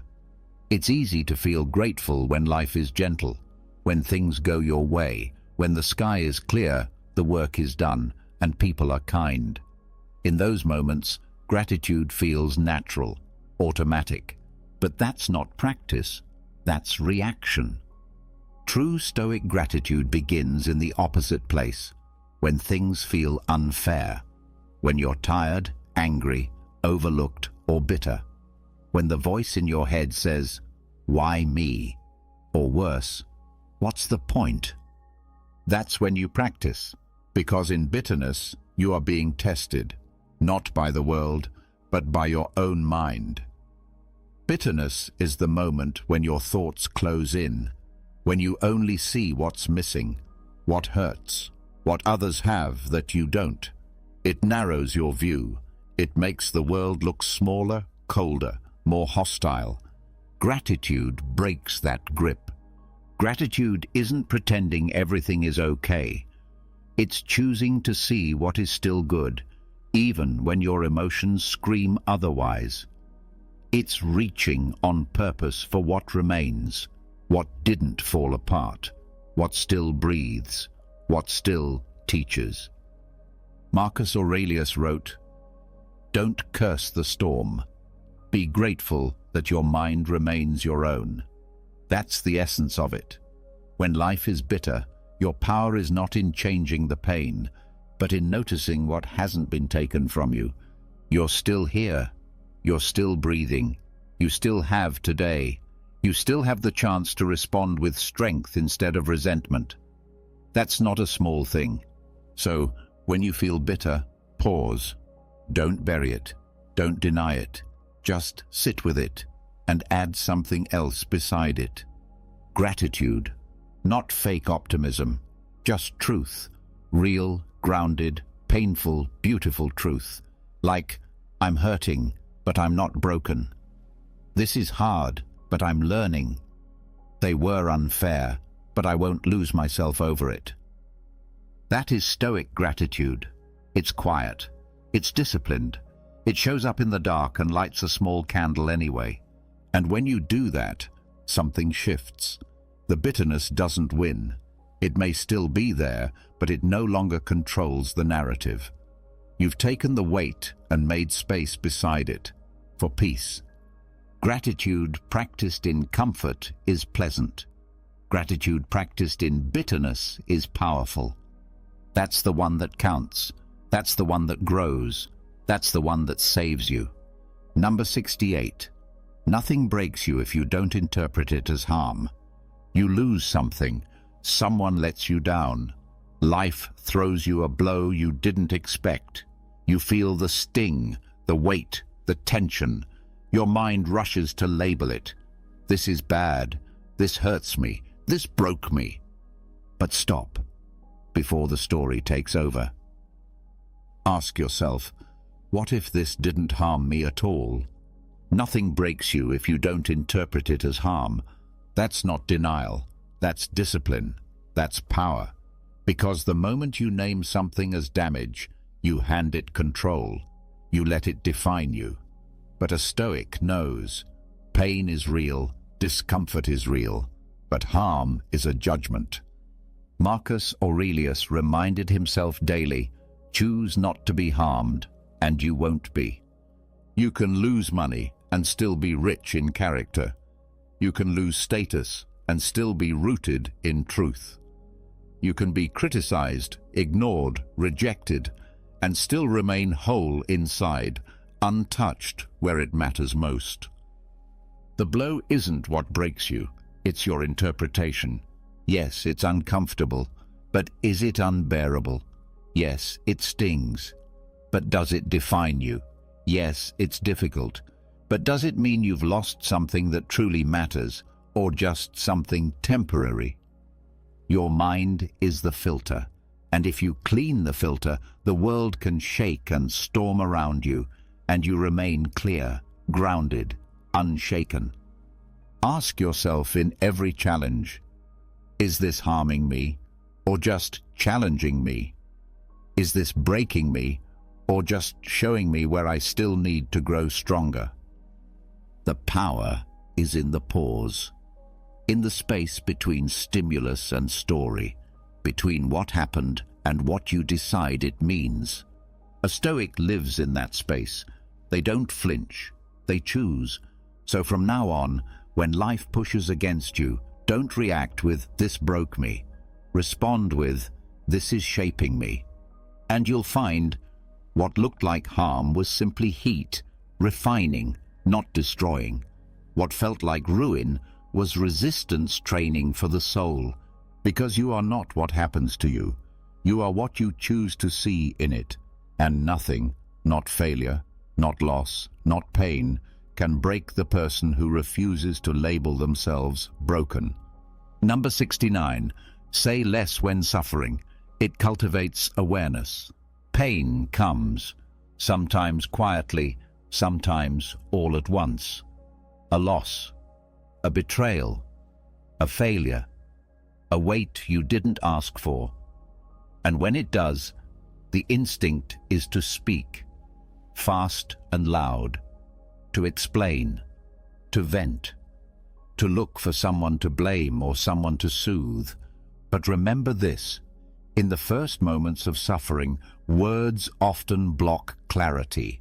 Noise drowns awareness. The Stoic response is not to suppress the pain, it's to watch it, to feel it fully, but to say less. Because silence in suffering creates space. Space to observe, space to learn, space to separate what is truly happening from what your emotions are trying to make it mean. When you speak too quickly in pain, you create a story, and that story becomes a trap. You say, this is unfair, or this always happens to me, or they ruined everything. But are those words truth, or are they reaction? Marcus Aurelius suffered deeply. He lost children. He led through war. He was betrayed by those closest to him. Yet he didn't go to the crowds. He went to the page. He wrote not to complain, but to clarify, to discipline his mind through silence before speech. Say less when you're hurting, not to hide it, but to hold it properly. Let the emotion rise, but don't let it spill out into the world before you've understood it. This doesn't mean you isolate yourself. It means you give yourself the gift of awareness before expression. You sit, you breathe, you look pain in the eye and ask, what are you trying to teach me? Not, who can I unload this on? Silence sharpens perception. When you're not talking, you're listening to your body, to your thoughts, to reality. The quieter you are, the more you see. So let suffering speak to you before you speak about it. Let it shape you before you try to shape it into words. You will speak later, when the fog has lifted, when your voice comes from clarity, not chaos, when your words can build instead of break. Until then, say less. Because silence in pain is not weakness, it's strength under construction, and awareness is the first brick. Number 70. Start each day ready to lose something. You wake up and expect things to go smoothly. You expect your plans to unfold, your loved ones to be safe, your routine to hold. You expect your phone to work, your car to start, your time to be yours. But Stoicism says, don't expect, prepare. Start each day ready to lose something. Not because you want to, not because you're pessimistic, but because life is not yours to control. It gives, it takes, it changes without asking. And when you live as if nothing can be taken, every loss feels like a personal betrayal. But when you begin the day with awareness, this might be the day I lose something, you become free. Not anxious, not afraid, but clear, grounded, grateful. Epictetus said, "Never say of anything, I have lost it, but I have returned it." Your loved one, your position, your health, your belongings, they were never promised forever. They were lent, and one day they may be called back. That's not cruelty, that's reality. And accepting that reality is not weakness, it's wisdom. So when you rise each morning, ask yourself, what am I clinging to? What do I think I deserve to keep? What can I let go of today, if life requires it, without collapsing? This is not a cold practice. It's a liberating one. Because when you accept that anything can be lost, you start to hold things with reverence, not ownership. You cherish moments more. You need less. You complain less. You love without gripping. You become unbreakable, not because nothing touches you, but because you were already prepared. Start each day ready to lose something. Your time, your peace, a plan, a possession, a person. And if you do lose it, you will hurt, but you won't be destroyed. You will bend, but not break. Because you knew this too could go.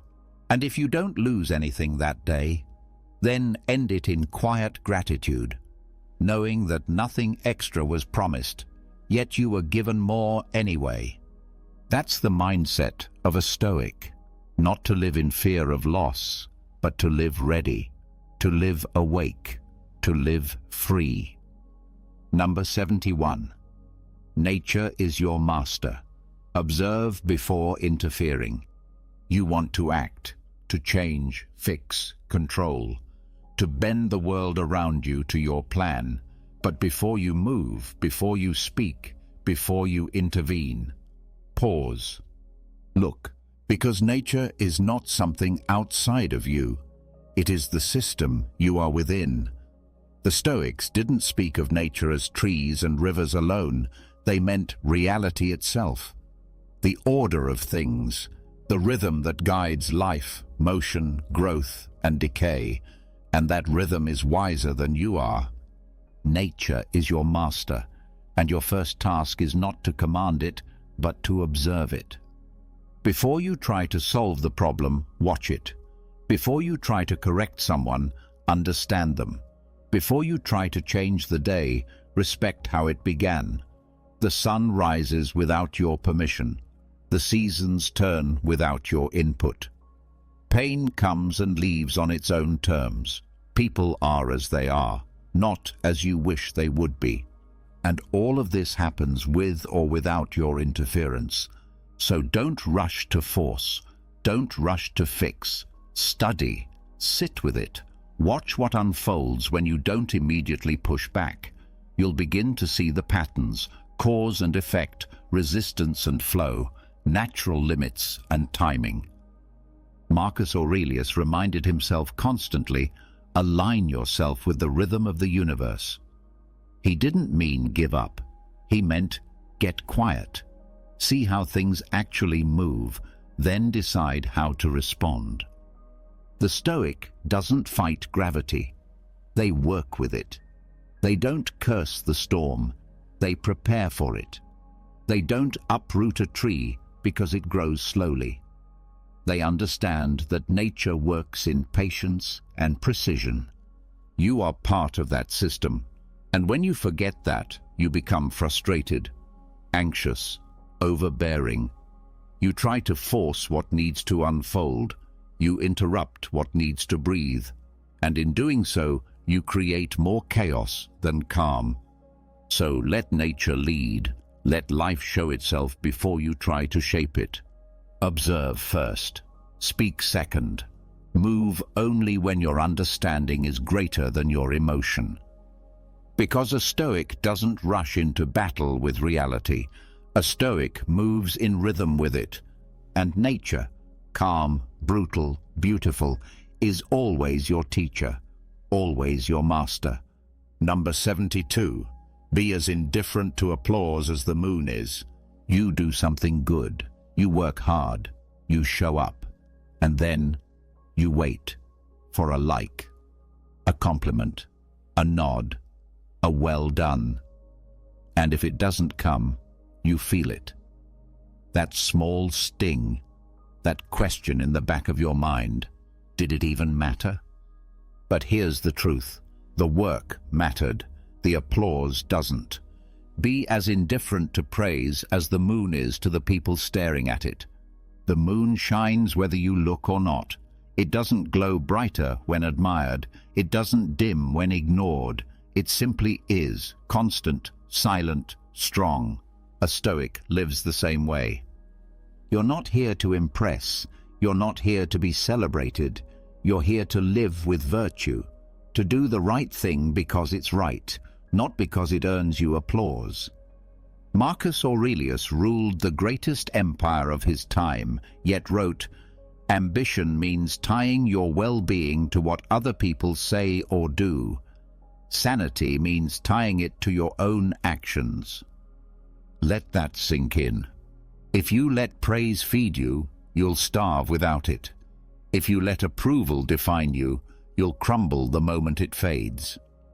But when you become indifferent, not cold, not arrogant, but grounded, then you are finally free. Free to create, free to serve, free to do meaningful work, even when no one claps. Ask yourself, would I still do this if no one saw it? Would I still speak truth if no one agreed? Would I still choose integrity if no one rewarded me for it?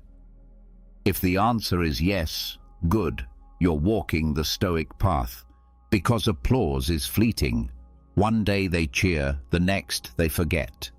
But your principles, your discipline, your quiet acts of strength, those stay, whether anyone sees them or not. Let others chase attention. Let them rise and fall by opinion. You, be the moon, steady, silent, glowing with purpose, unmoved by praise, unshaken by silence, and always, always above the noise. Number 73. Watch birds. They don't justify their existence. Look up. Watch them. Perched on a wire, gliding through the air, digging in the dirt, singing without an audience, flying without a destination that needs explaining. Birds don't justify their existence. They live it. You never see a bird explaining why it sings. You never hear it apologize for being still or defend its flight or question its worth in the eyes of others. It doesn't build a resume. It doesn't compare feathers. It just is. And that's the lesson. You spend so much time trying to prove you're enough, proving your value through output, status, recognition, relevance. You want to be useful, seen, validated. You want to explain why you deserve the space you take up. But nature doesn't do that. The Stoics saw themselves as part of nature, not above it. Marcus Aurelius wrote, "You exist, that is enough." You are part of this vast, intelligent whole. You don't have to earn your right to be alive. Birds don't worry if their flight is impressive enough. They don't perform. They live. They adapt. They respond to the wind. They rest when needed. They rise when the time is right. And they don't need applause to keep moving. That's not laziness. That's alignment. You, too, are allowed to simply be, to breathe, to do your work quietly, to live with integrity and not explain it to everyone, to rest without guilt, to create without needing permission, to exist without a constant need to justify your place in the world. This doesn't mean you stop growing. It means you stop defending your growth to people who aren't even watching. It means you stop thinking you need to prove something just to be at peace. Watch birds. Watch how they trust the sky. Watch how they land without asking if they're welcome. Watch how they carry no shame for taking up space. You are no different. You were not created to explain yourself. You were created to live, simply, steadily, with purpose. Like the bird, unbothered, grounded, free. Exist well, that is enough. That has always been enough. Number 74. You are a pattern within nature, not above it. You plan your day, you set your goals, you write your rules, you expect life to follow, and when it doesn't, when things shift, break or fall apart, you feel betrayed, offended, like the world has disrespected you. But here's the truth. You are not the exception. You are not above nature. You are a pattern within it. A Stoic understands this. You're not outside the storm. You're part of the sky. You're not separate from death, from change, from time. You are change. You are a breath in the wind, a wave in the ocean, a blink in the life of the universe. Marcus Aurelius reminded himself, "You are a soul carrying a corpse." Not to make life sound grim, but to keep his ego grounded. To remember, we are nature. Nothing more, nothing less. Nature doesn't explain itself. It shifts, it adapts. It moves in cycles, birth, loss, recovery, change. So must you.